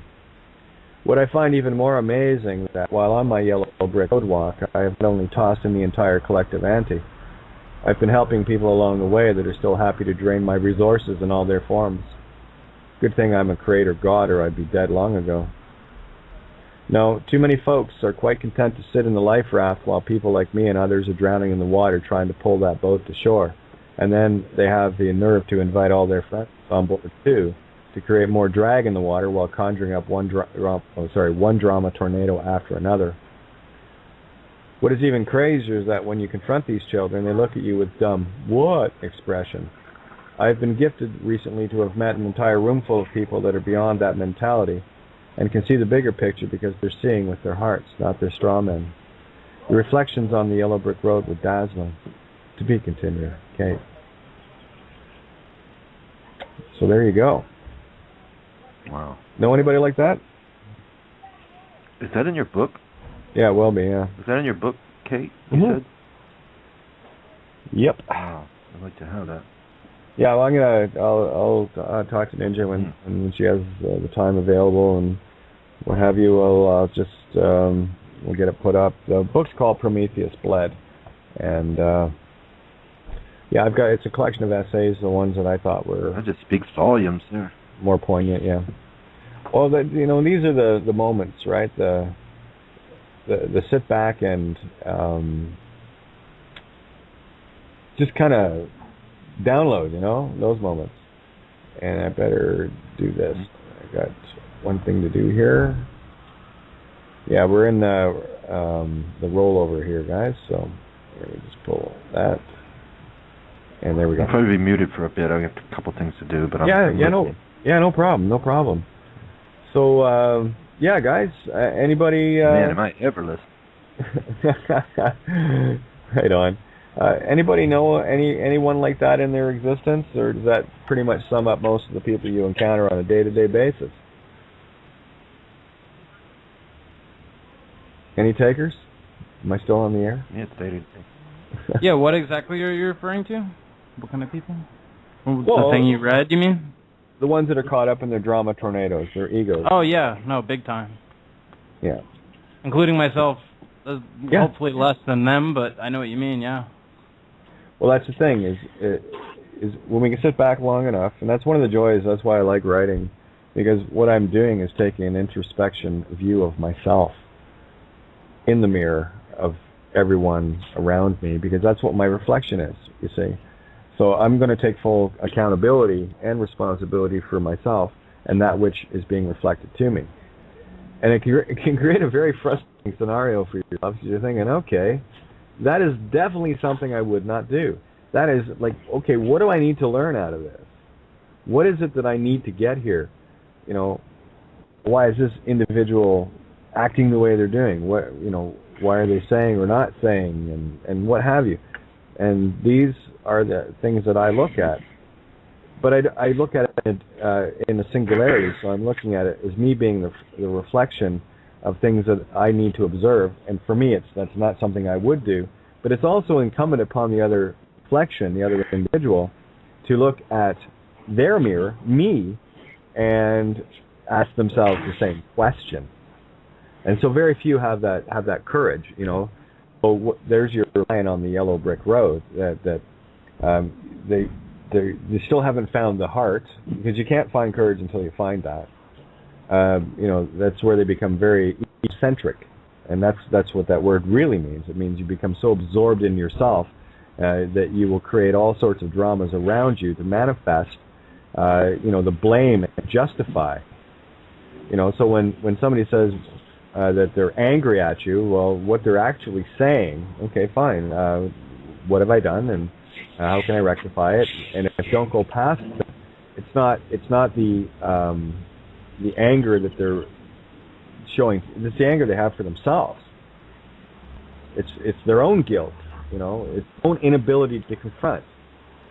You know, you got people that are very loud and they'll come out and they'll all manner of anger and what have you, and then there is the mirror opposite of that, which to me is completely the same and equal, and the ones that are silent. You know, they've actually got to a point where they can't even confront themselves to the point of talking. That's a very sad state to be in. You know, and you've seen these people.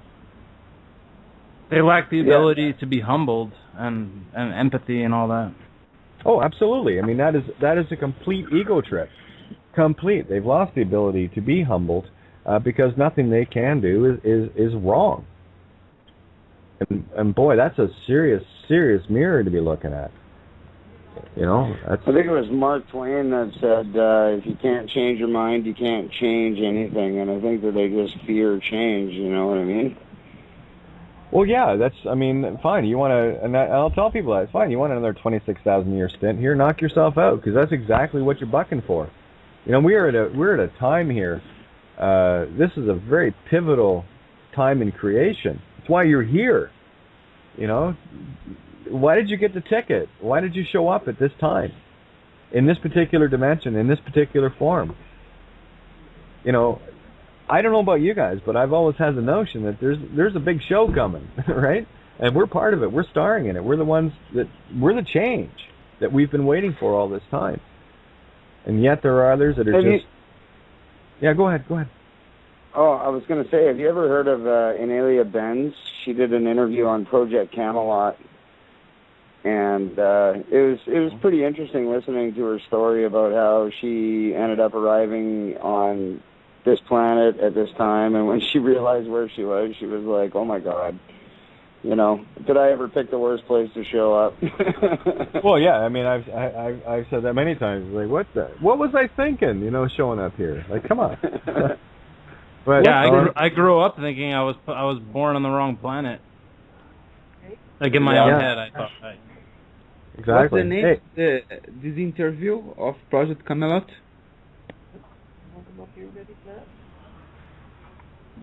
Do you know the name of the interview? What was her name again? It was on Project Camelot, and it was Inelia Benz, B-E-N-Z. Okay. I-N...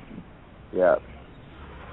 Sorry. Something to check out. I mean, she's got a really interesting story, and she was also just sent here to just bring light. And she explains it in an amazing way. Actually, Project Camelot, they're pretty on the ball. I mean, a lot of people might think that they're left field or whatever, but they generally scope most different aspects of the esoteric side of things and spiritual and. Yep.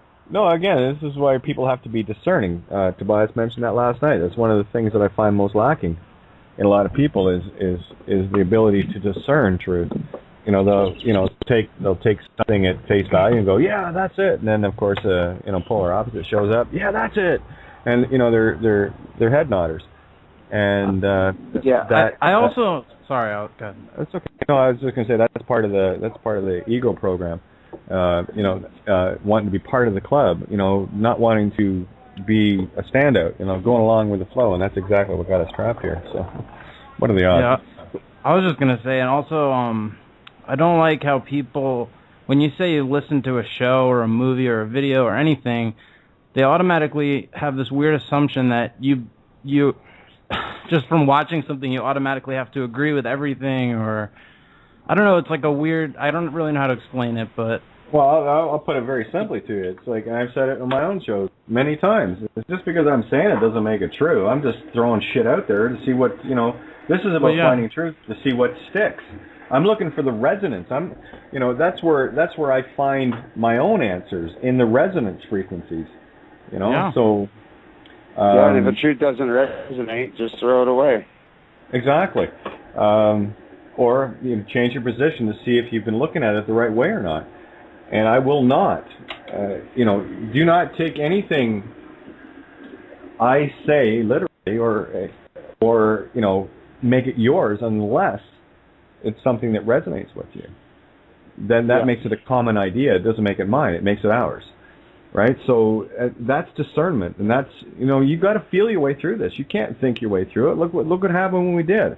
We ended up with this shithole mess. That's what left gets you. So again, take things to heart and feel them out, and make sure, and I use the analogy of, somebody using someone else's process and it screws up. Well, it's going to screw up anyway, but regardless. And of course, they use someone else's process, and they say, well, I use so-and-so's process and it doesn't work. And I said, well, no, you used what you thought was someone else's process, but you haven't got their experience and their perspective to understand exactly what they're doing. And that's why I spend as much time as I do explaining things like summons of the dead and I who shall not be named, whole concepts of the birth certificate, so that when I do put something out, when people read it, they go, yeah, I get that. It's like Dan Brown and the Lost Symbol with Jordan Maxwell there. Like, Jordan had done all that research, and then Dan Brown put that book out with the Lost Symbol and didn't really give him any credit for it. Well, again, let's talk about who cares. Yeah, we're all true. fun. And, yeah, exactly. This whole credit thing is, look what credit and debit got us. Well, yeah, come on. It's like, yep.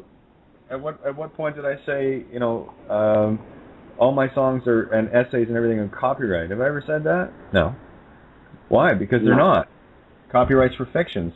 Did I not get everything from the all? That's a gift. You tapped the source on that one. Right. So that's yours. When you hear one of my tunes that I caught from the all, from you and everybody else, and you listen to it and you get your own ideas, whose song is it? Ain't mine anymore.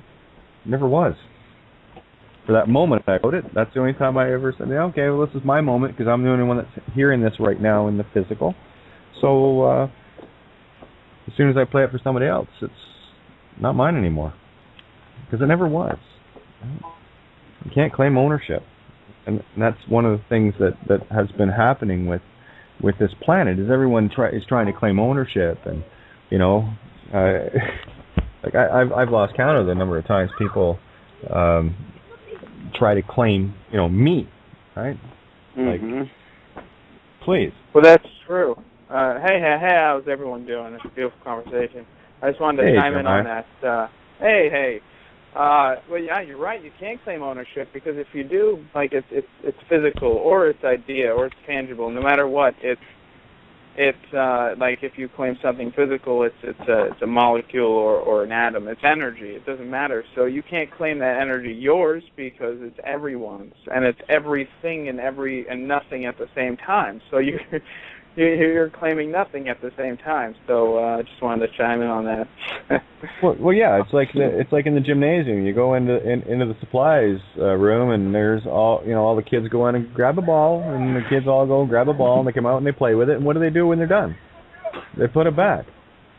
So there's your perfect allegory of, you only experience and use things.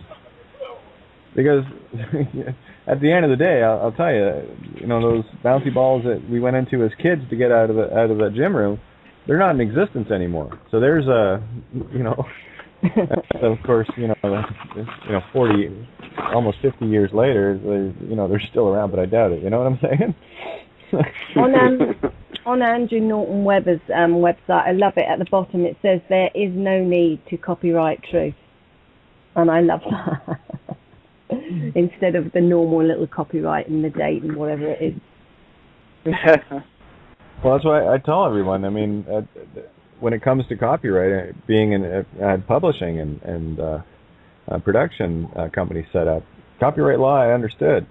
And I've looked at contracts, and I've had to deal with stuff like that. And it's pretty technical shit, but after a while, you kind of look at it and go, who cares? At the end of the day, who cares? I dare you, put up a song on YouTube and put copyright on it. See if you get paid for it. It's an illusion. How many artists get stuff taken from their album and thrown on the at. And we go back to, what was the name of that file sharing peer-to-peer thing that was going on there? Napster. Napster, the first guy that did that, you know. There was a perfect example of how ineffectual copyrights are. And, you know, of course, they picked their little scapegoats to try to, you know, someone downloaded so many songs and they owe $250,000 and, you know, court and jail and all that. Cry me a river.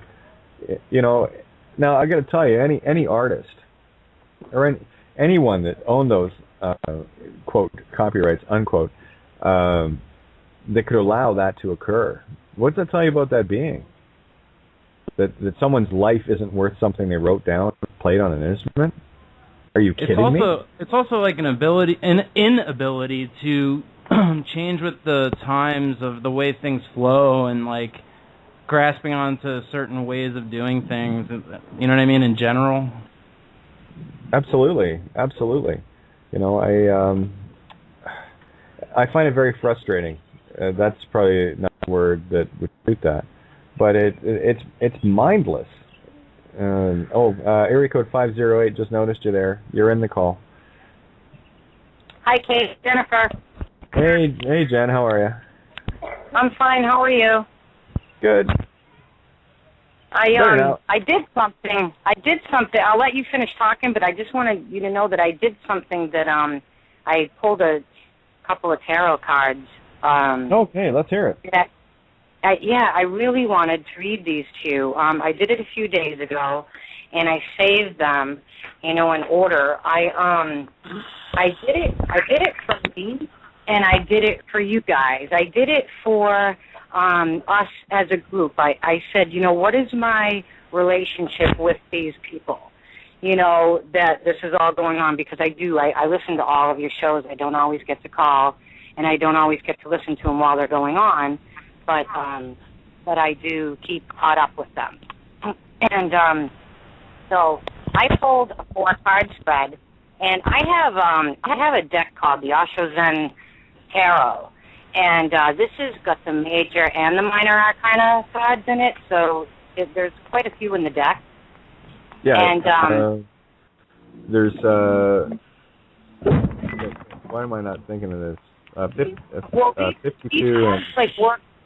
Yeah, they work in a spiral rather than in a circle. Yes. Which is kind of suiting. Yes. So this was a spread. It says it offers a quick look at your relating with the other, which would be me relating with all of you, or vice versa, all of us relating together. Whether the other is your boss, lover, friend, sister, parent, etc., it doesn't matter. I chose you guys. So the first card that I pulled was it's you and what you are contributing to the relating here and now. So that would be me, that I'm contributing to the relating here and now. And it was the transformation card. And that was really exciting to me, because I've had this deck since I was probably about 25. What's the number on the card? Let's see. It's, you know what? It's let me hold on. It's I'm not good with my Roman numeral. Let's see. It would be the Roman numeral transformation is what are the letters? I'll tell you. X111. 13. X. Okay. Okay, so that's what it is. And let me find it here.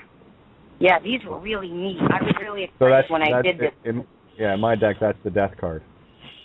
Well, I wanted to know the number. Yeah. That's what death card is. We don't. Okay. Yeah, these have always been so good. Let me just find it here. All right. Okay. So, a master in Zen is not simply a teacher. In all the religions, there are only teachers. They teach you about subjects which you don't know, and they ask you to believe, because there is no way to bring those experiences into objective reality. Neither has the teacher known them. He has believed them. He transferred his belief to somebody else. Zen is not a believer's world. It is not for the faithful ones. It is for those daring souls who can drop all belief. Okay, one sec. Guys, mute out, please. There's a shit pile of noise going on. I can't hear anything. So I'm going to have to get you to go back, Jennifer. Thanks. Okay, sure.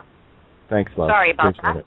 No, it's just when there's noise going off in the background. And like I said, I opened the mics up, guys. Just mute out on your end, please.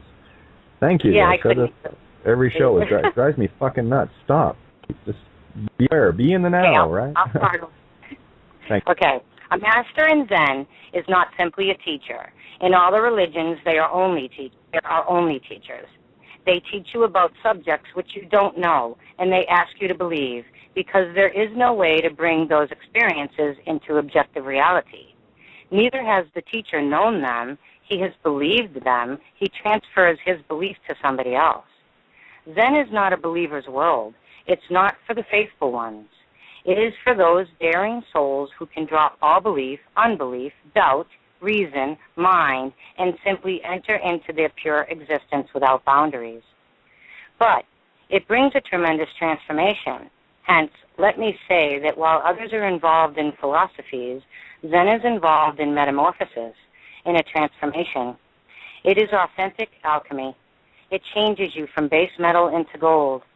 But its language has to be understood, not with your reasoning and intellectual mind, but with your loving heart.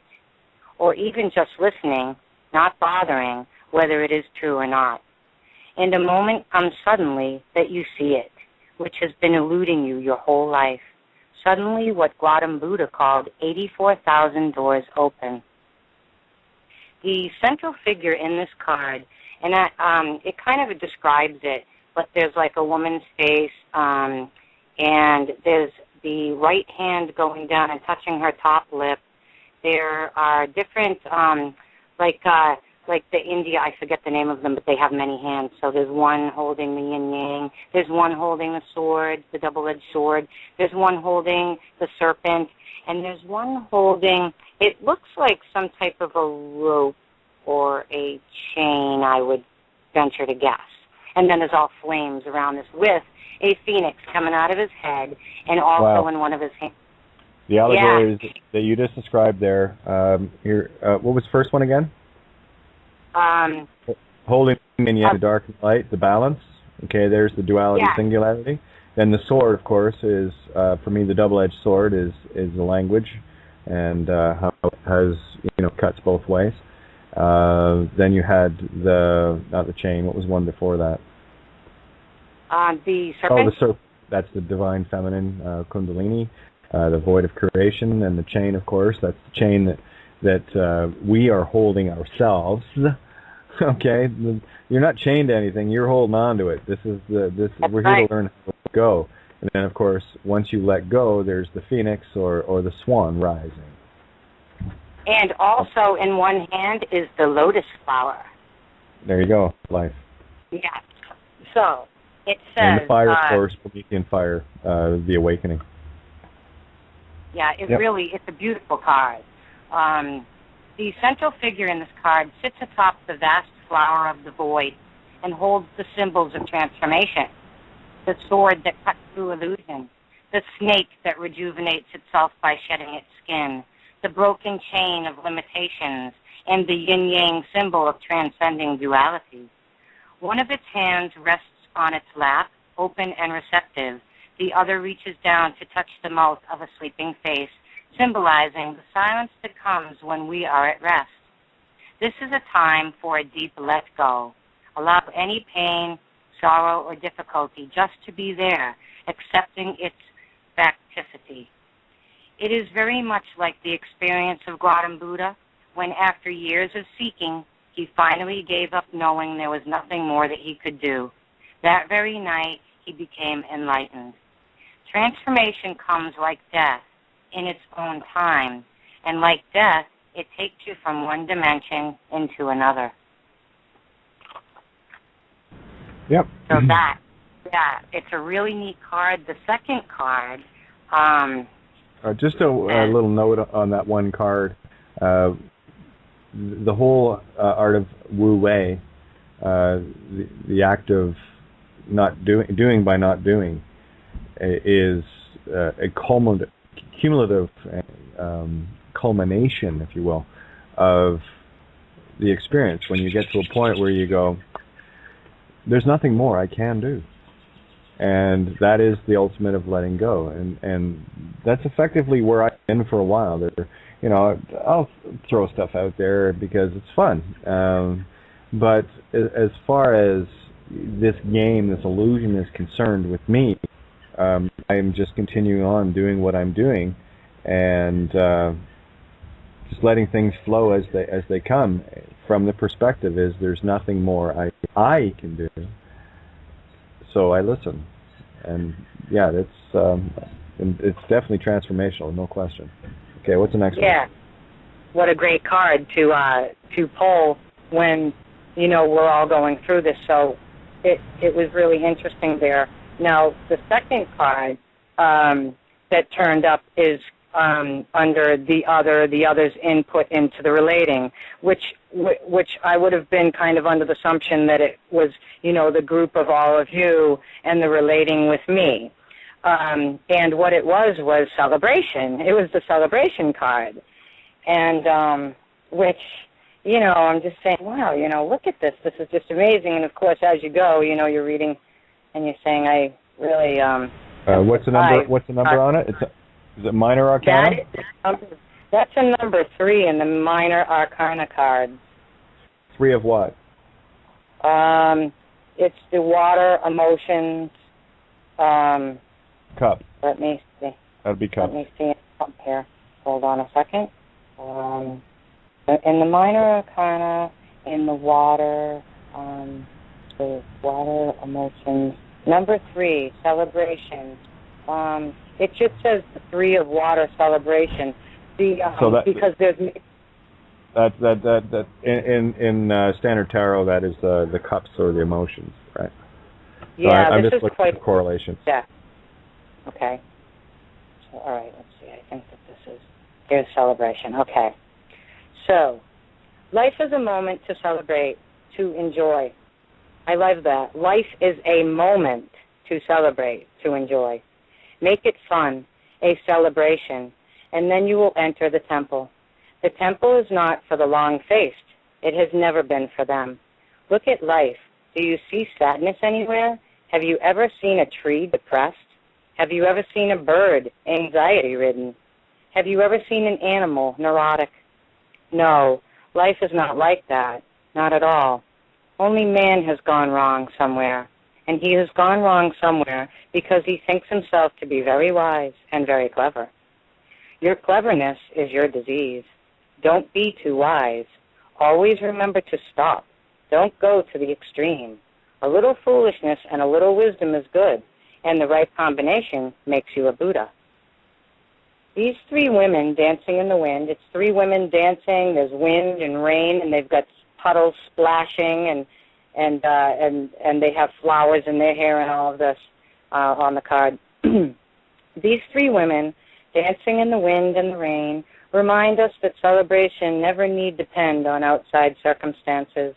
We need not wait for a special holiday or a formal occasion, nor a sunny and cloudless day. True celebration arises from a joy that is first experienced deep within and spills over into an overflow of song and dance and laughter, and yes, even tears of gratitude. When you choose this card, it indicates that you are becoming more and more available and open to the many opportunities that are to celebrate in life and to spread this by contagion to others. Don't bother about scheduling a party on your calendar. Let your hair down, take your shoes off, and start splashing in the puddles right now. The party is happening all around you every moment. Yeah, sounds like a now card to me. Yeah, isn't that a nice card? Yeah. What was the spread you did? I did a 4-card spread. Okay. All right. And what are the positions? It's about relating, and it's like a quickie spread, and it's about relating. All right. So the first card was me and what I'm contributing to the here and now. The second card was the other and the other's input to the relating, which is the group that of all of you. And you could also I feel like anybody could put themselves in the place of this card and how they're relating to the group as well. I think it really suits all of us, and how we're all joining together, contributing to one another, sharing with one another, and how we're all learning from one another. Because it's just, and I have the downloads every day, all the time, and I can't even write the stuff down fast enough. So, it definitely gets that way. It does, and I sometimes get upset because I'm like, oh my God, I just lost it. I needed to write that down, but it's gone, and hopefully somewhere in there you hear something again that spurs that thought or that emotion in you, so you can write it down again and grab it. So the next two cards are really neat because they really explain a lot about the world, because the third card is the composite energies, and it is called Clinging to the Past. It's the number 5 card, and again, in the water emotions, and it's a neat card.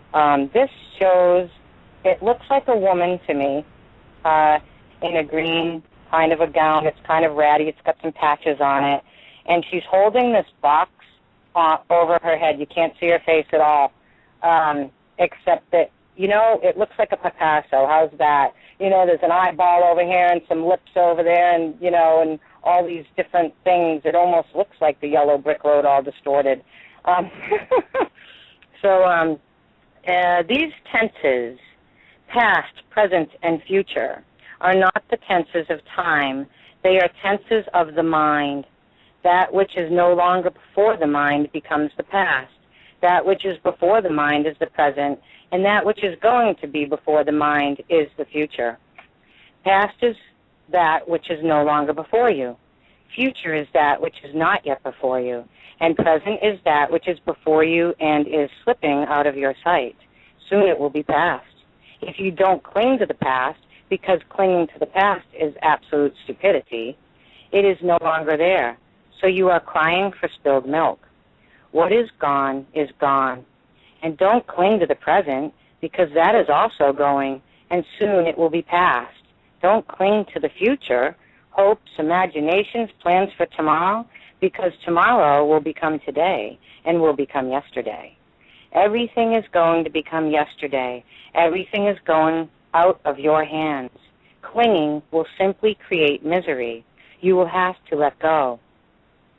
The figure pictured in this card is so preoccupied with clutching her box of memories that she has turned her back on the sparkling champagne glass of blessings available here and now.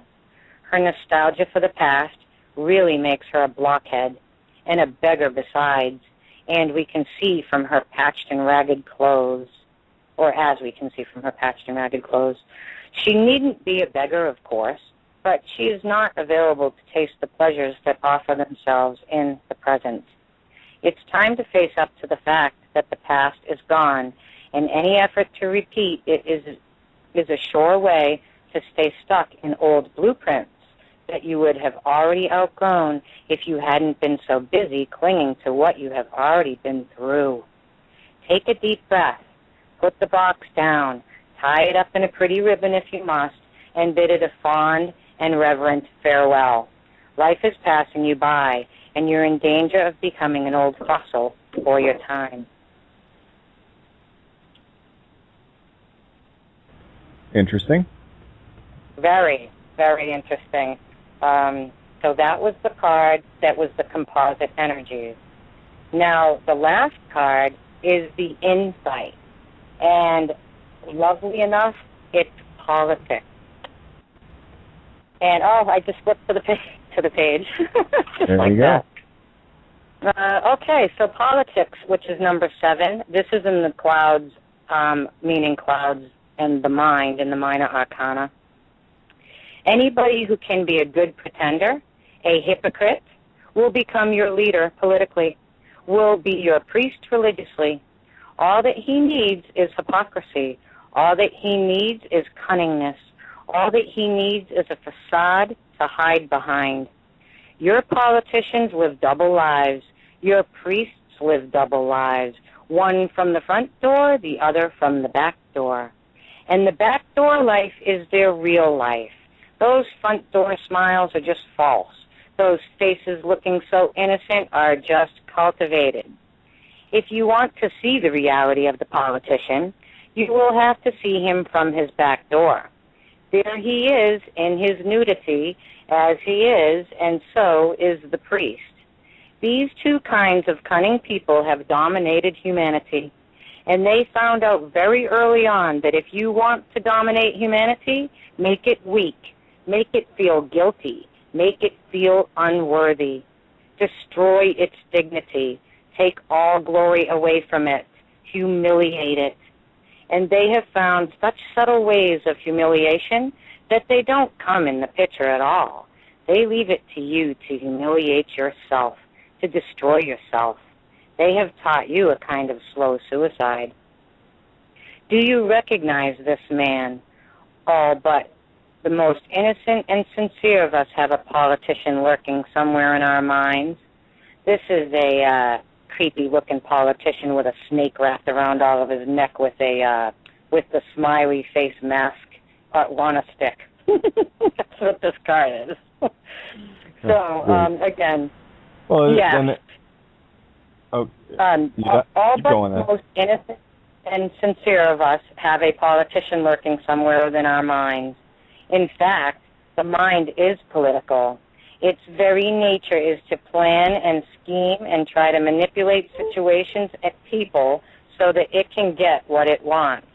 Here, the mind is represented by the snake, covered with clouds and speaking with a forked tongue. But the important thing to realize about this card is that both faces are false. The sweet, innocent, trust me face is a mask, and the evil, toxic, I'll have my way with you face is a mask. Too. Politicians don't have real faces. The whole game is a lie. Take a good look at yourself to see if you've been playing this game. What you see might be painful, but not as painful as continuing to play. It doesn't serve anybody's interest in the end, least of all yours. Whatever you might achieve in this way will just turn to dust in your hands. Yeah, it sounds about right. It's maybe people start to. Oh, that's truth in your face.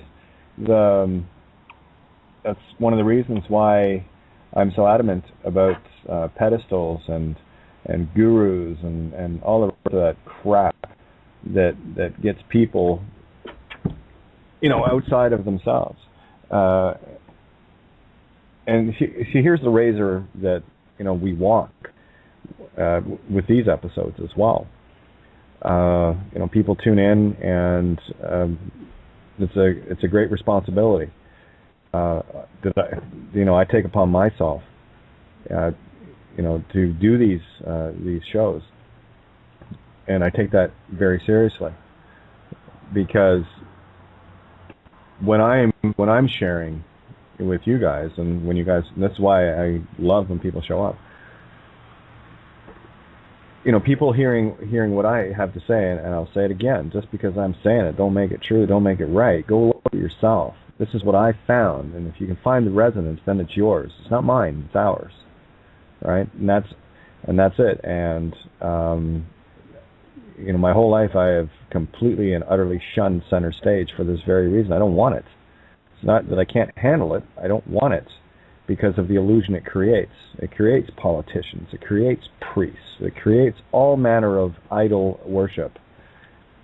And I simply, I put it in the analogy of in music. I was just happy to play rhythm guitar and sing backup and just be part of the group, not in front of it. And I kept getting shoved forward, and to this day I still shun it. But I shun it from a perspective of reverence and respect for everyone else, in knowing that when I'm trying to share concepts, ideas, whatever the case may be, worldly, personal, doesn't matter. All I'm doing is sharing from this perspective. And it's not a perspective sitting on a pedestal, I assure you. Anyone tries to even consider putting me there, they learn very quickly. Not a good idea, because what that does is that gives the illusion of somehow, on pedestals mean they're lowering themselves, and I will not tolerate that on a level floor. Remember what I said about my little 2-foot level? Well, I carry it everywhere, and I mean that in the very ethereal sense. You see, the whole message and purpose that I feel, I follow my nose, follow my heart, is to empower everyone back to the level stage, where we can all see eye to eye. There's no looking up, there's no looking down. There's maybe an allegorical reason why galaxies are essentially flat, edge on, but they're vast from the other perspectives. And that's what we all are. Individually, we are universes and galaxies into and upon and within ourselves, complete in every sense of the fractal. So that card you just read is exactly the poison that most people take. They look outside of themselves for, you've heard me call it the Savior program, and it's the most powerful one that I see running on this planet. You can call it the nanny state, you can call it the church, you can call it whatever you want. But if you're looking outside of yourself to either seek permission to be empowered or to elevate somebody above yourself, you've rendered yourself by consent into slave status. And for me, my free will choice is to never tolerate that. You are all gods. You are all masters. We are all unit verse, one song. Same note. No difference, just different perspective. That's it. That's the same thing. And, that for me is the message of messages. Like I'm stunned sometimes when people will text me and it's like I see the pedestal. I'm going, okay, no, not in my watch. It's like when people offer gratitude, I offer it back because it's an equal share, right? The servant of servants, the role I chose, must have purpose. Must. And when I have purpose, I am grateful because that was my chosen role. So if my purpose is fulfilled and something is shared that resonates with anyone, where they can see something a little bit deeper from a slightly different perspective, then I fulfilled what it is I am trying to do. And that's all I'm trying to do. Nothing more, nothing less. Fame, fortune, if I had wanted that, I could have had that a couple of times over. I've thrown that tail of the dragon to the curb many times. Don't want it because I know what it represents. It represents corruptibility, and I will not put myself in a position of corruptibility. Period. I said it not last night, maybe the night before, talking about only those in power can be the ones that are in power are corruptible. That's why they're there, because that's what the whole system is about. It's about corruptibility. It's about power absolute, making people absolutely corruptible. So not interested. I seek the balance. I seek the equal wisdom and knowing with that ability that comes with it, and the responsibility that comes with it. As I said in the essay, here we have scientists, that put together, weapons that'll wipe out millions. That's very clever for the ego to do that. Yeah, there's the analytical going, way out of balance with the wisdom. Did they ever stop and ask themselves why they should? They never did. And, in their absolute intellectual brilliance, they're fucking morons. Because what they do is and this is the reason why the think tanks go after all the brightest minds because they want to have the ones there that can build them the fanciest weapons and the fanciest tools because they can't do it, right? And what do? They lure people in with money and fame and fortune, and as soon as they're done with them, I mean, I lost count of the number of scientists that have been wiped out. You know, the deep space ones, and you know, the viral ones, and all the, you know, they're fools, but they were blind, and they walked themselves into their own noose.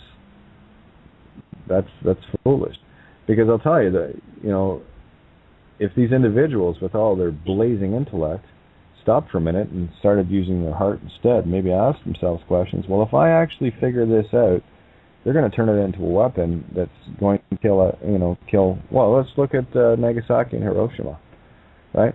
There's 250,000 people wiped out.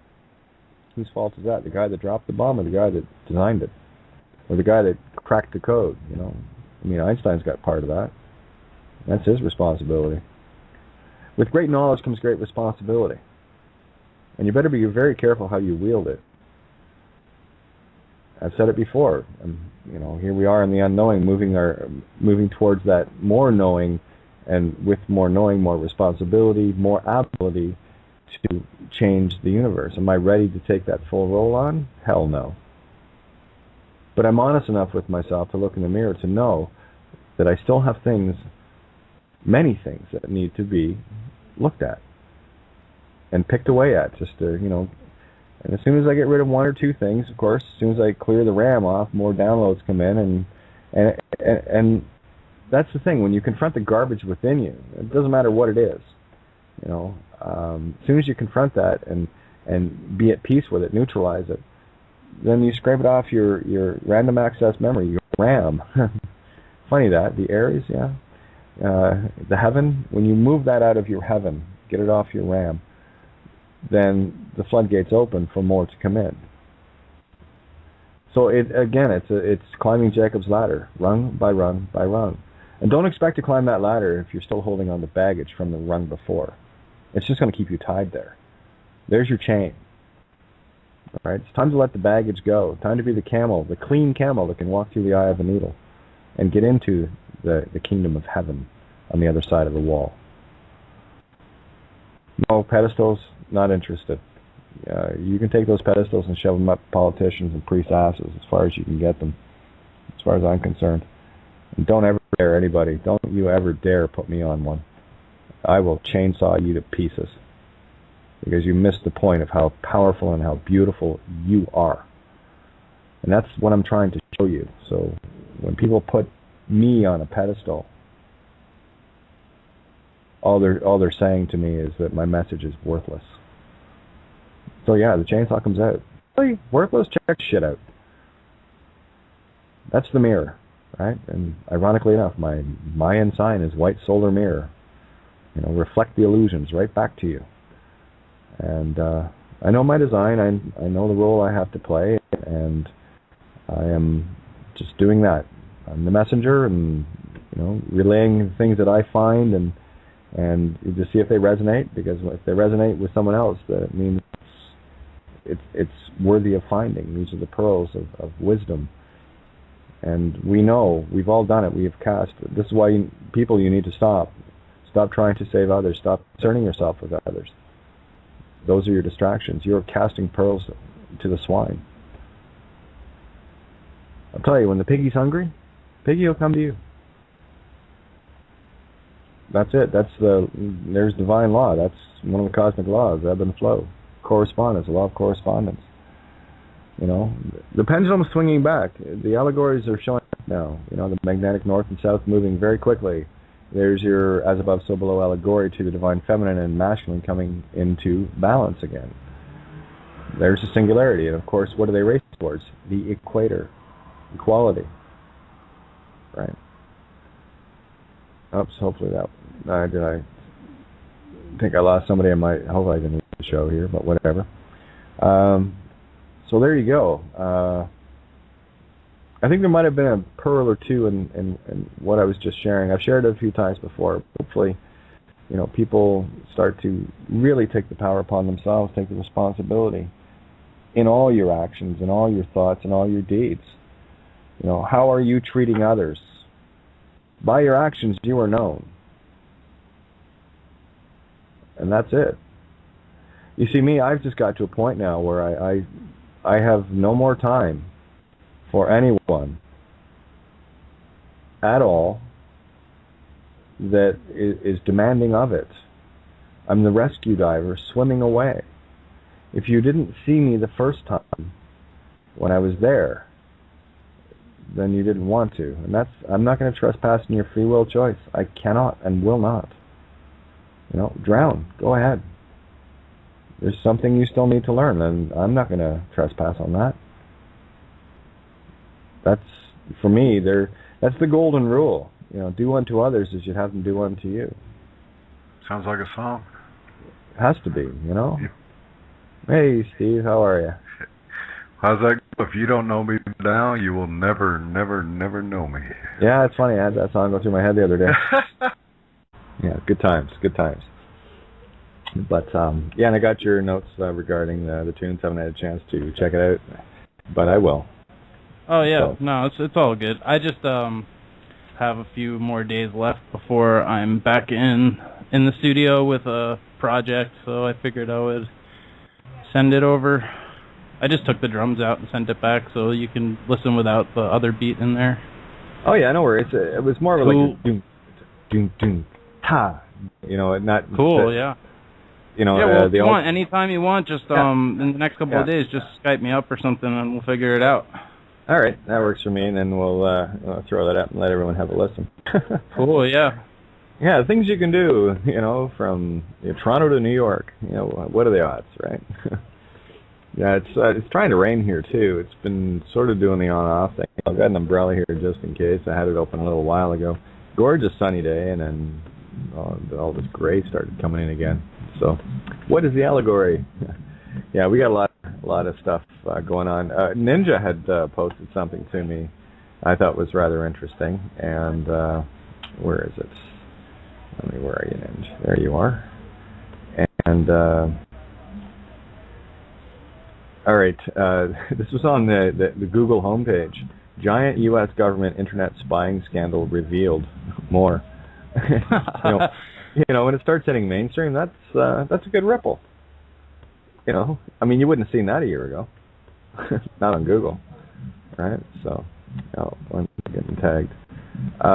Just a sec. That's why I gave you the link. On the air. Okay.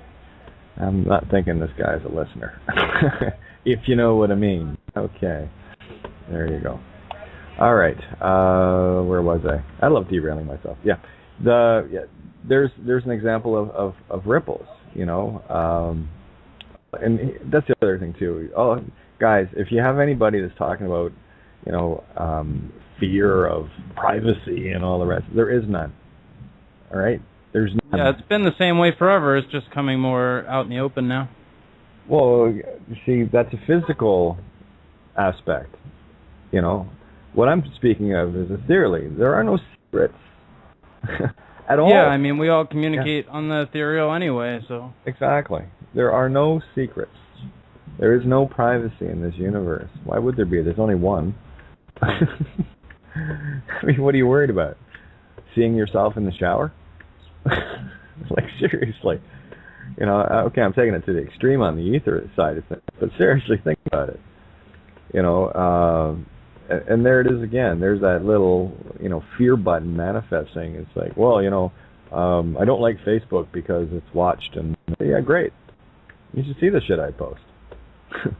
Oh, by the way, the Aussie government got a dose of Summons of the Dead today.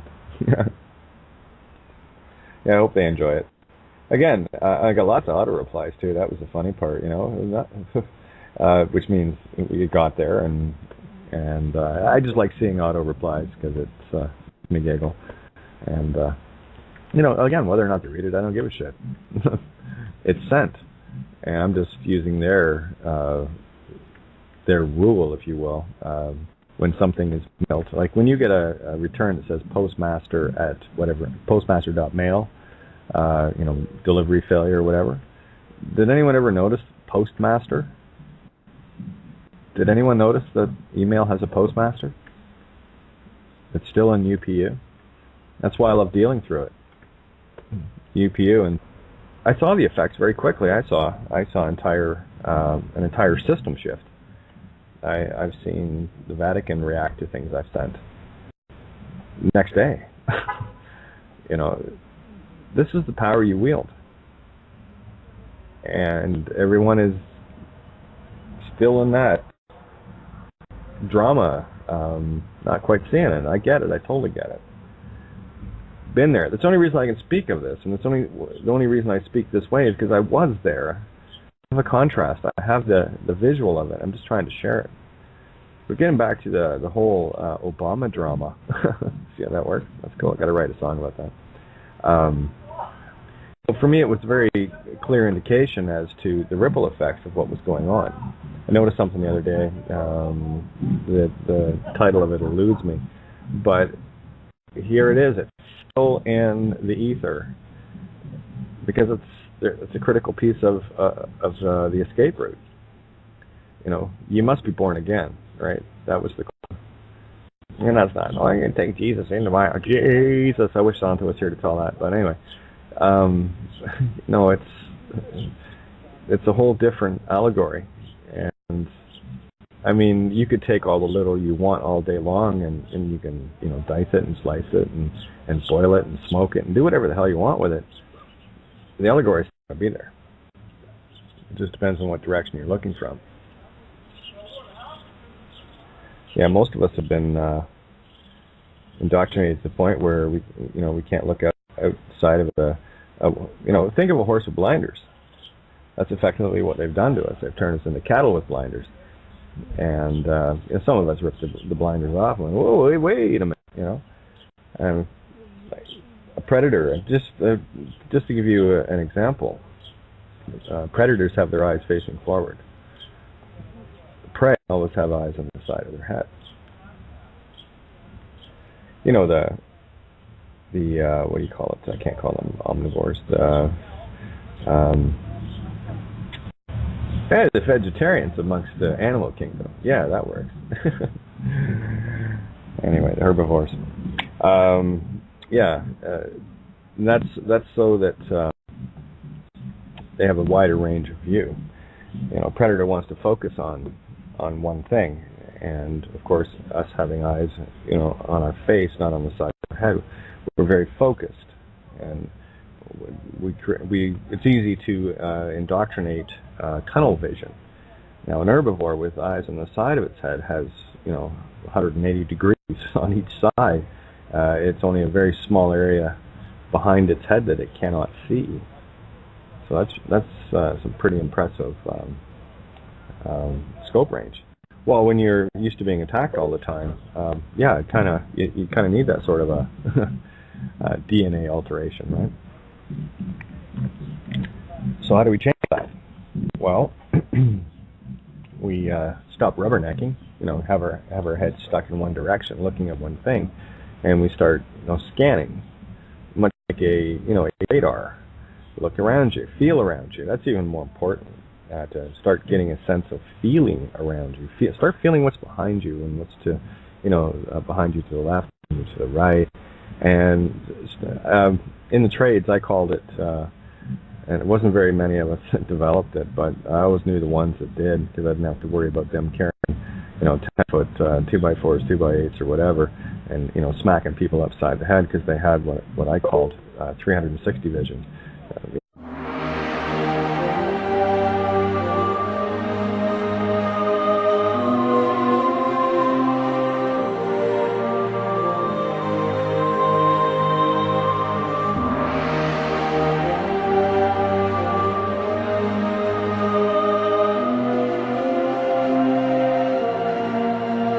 You're listening to Critical Mass Radio. Now, it's our turn. Hey, good evening. Welcome to Outside the Box. Hostess, Kate of Gaia here. Yeah, it's been a day. My goodness. Quick request, everybody. Please don't tag me while the intro's going to ask me to bring you into the show, or how do you do this and how do you do that. Thanks. Because I'll answer. I keep telling people that. I will. Right? I can't help myself. It's just my nature. So, and then I get all stressed out trying to push all the other pin buttons. Okay? So just appreciate it. Thanks. I get stressed enough doing this 7 nights a week. Okay, and yeah, it's easy to get on. I had to figure it out, and I'm not holding any hands anymore. Okay, I don't mind, once or twice until people get the hang of it. No, you got to try. I've got a very limited computer. I can run entire shows with it, so make the effort. I'm not going to hold anyone's hand. I know it's great and everything, but one, I can't control the mute on your end, and I've had too many interruptions with people jumping in, midstream, and it's. I know it's the table we all sit around, but there's still table manners to be had, and I'm just talking about a little bit of etiquette, and I'm one being here, guys, and I get hammered all day long. If it isn't on Skype, it's on cell phones. Trying to take care of this and that and the other, and it's like, excuse me, a nice hi, and just that'd be great. But anyway, if there are issues to be had, absolutely, I'll be there. But just asking for a little bit of etiquette. It's I'm only one being here. I'm two actually, but you know what I'm saying, right? Anyway, it's been a very, very, very crazy day, and yeah, we all have to do it. Yeah, it's just a matter of clicking the Skype button on the show page. It takes a second to get through it, and if you haven't got a Blog Talk account, we'll set one up, or use your Facebook. If you haven't got a Facebook, set one up. Oh, look, it's FBI this and CIA. Shut up. How the hell are they going to learn anything without tagging us? Come on. The more the merrier. I can only hope that CSIS and FBI and CIA are all tuned in. They might actually fucking learn something. Break the programs they're walking around and thinking this is a real show. It's just a movie. So that's the other side of it too. It's while people are still caught up in the dramas of the game, people just like to here, well, I'll have a drama. I'll drag Kate in. No, you won't. Not anymore. I got a purple vibrating unicorn rainbow chainsaw. And it says, no, I'm sorry, I'm going to be a bitch about it. That was one of the things. Someone had, just going through some old emails today. I was trying to finally got everything cleared up. And people talking about the free man sovereignty movement. I'll tell you, there's nothing that turns my stomach more than those two terms. Free man on the land and sovereignty, because all it says to me, gimme, gimme. That's all I've ever found with the people involved. They're all looking for the shortcuts. They're all looking for the how to get out of. Right. For the first couple of months, yeah, I was taking care of some fraud issues, but my attitude was, well, people are getting ripped off. Time to sort that out, but more importantly, figure out, why. How's this all happening? And everyone was looking for the UCC this and the UPU that, and all manner of little tricks. And how do I get rid of this? And how about you just get rid of your name and grow up? Fair. I did. Well, it's quite a step, the one I took, but and there was a time that I say, I don't expect people to go to that extent. But now I'm asking myself, why not? I wasn't ready for it either. I've had to deal with a lot of stuff in the last year and a half. More stuff than most people would survive. But the way's there. I mean, the answer is quite clear. And it's all about the name. And this is why so few will find this road.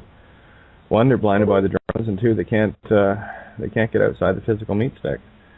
And great show last night, by the way. God, that was awesome having Tobias sitting in. It was like talking to him, talking to myself or my shadow. And actually, yeah, being a Sag, technically he was my shadow, and I'm his. right? But yeah, a lot of great information last night, and I'm probably feeling a bit of the, oh, well, how do you top that, right? But no, it's all good. It's all good. Yeah, getting back to this whole sovereignty free man joke, and that's all it is, you know. And I got to say, we're at that point. I mean, has anyone been following the allegory of the Obama birth certificate? Did anybody see the allegory? Or was it just me? You know, this whole thing of an invalid birth certificate, like they're just throwing it in your face. But everyone is looking at it from, well, he shouldn't be president. Well, no, a bit deeper than that. No one should be president, actually. Yeah, that's foolish. But did anybody else see the allegory there of and the layers that have been getting peeled off more and more and more? These are the ripples in the universe that you've heard tell of when the butterfly flaps its wings, tsunami travels through the universe. These are the little threads that I speak of that are getting pulled and, you know, rewove into, you know, a different tapestry. And it will illustrate itself there. I mean, maybe I've been lucky and been able to see that ripple effect early on. I got to tell you, I saw that ripple effect within 24 hours of that Judge Bow's video. I saw paradigm shifts. And again, I'm not leaning on it. I'm just showing you as a pivot point. Okay, let's really look at it in the grand scheme of things. It was all over. One, they just wanted to test me. That's all it was about. Because one, there was no parking ticket. They never issued one. But they, you know, the whole story revolves around, well, it's because I was fighting. I wasn't fighting anything. I didn't get anything. They just wanted to, you know, test me. You know, so, and I don't know how many times I've said that. People are still, well, you know, it was fun because of the parking. Yeah, shut up. Pay attention. Try not to, well, you know, occasionally take your head out of your ass, take a breath of air, and have a look around before you shove it back up there, ostrich head. You know, so, you know, you get used to being on a work site and you start feeling your way around it more than seeing. And that is something that we all have that ability. Are you tuning it in, right? Are you grabbing that particular radio dial and tuning it up as well? And most people don't. They have tunnel vision. They're looking straight ahead. And of course, the way the system has it set up, they've got everything narrowed down to about a 2 millimeter wide slit that you're looking at from 10 feet back. And it's a little hard to see past that slit to see what's on the other side. And what we're experiencing is that's getting, you know, shredded. And we're starting to look, you know, further left, further right, and getting a whole lot more of the complete picture instead of just little pieces of it. And for me, at this point, the piece that I'm concerned with the most is looking at the allegorical nature of the cause that you are versus, you know, thinking in a physical sense that just because you can't see it right in front of you, it doesn't mean that it's not there or it doesn't happen. You've had too many experiences in your life. You know, you may not have dwelled on them as I have. You know, things that happen a great way off from you, that your thoughts or your actions via your thoughts caused. And that's a very, very important thing. That's a lot of responsibility. And that, for me, is the biggest problem that people have, accepting the responsibility of the power they wield. And while they have us all sitting around like free men and sovereigns with our thumbs stuck in our faces going, gimme, change the diaper, nanny state, replace it, you know, and all the rest of the shit that goes along with it, nothing's going to change, right? Why would it? Should it? You know, carry on as usual, status quo, don't rock the boat. Are you kidding me? And I don't know, but anyway, I just want to see if anybody's jumping in here. Oh, yeah, we have Brian, so I'll bring Brian and Helen in here and see how they're doing. How are you guys doing? Good. Just awesome. Hanging out at home and working on some music, editing and stuff, and listening to you. That's about it. Helen's on our way home. Right on. Yeah, a little ranty tonight. Just, kind of putting things back into contrast and perspective. And, although it's a fun game, there's work to be done. And we can get caught up in, and that's the problem with fun. You can get caught back up in the drama rather quickly, right?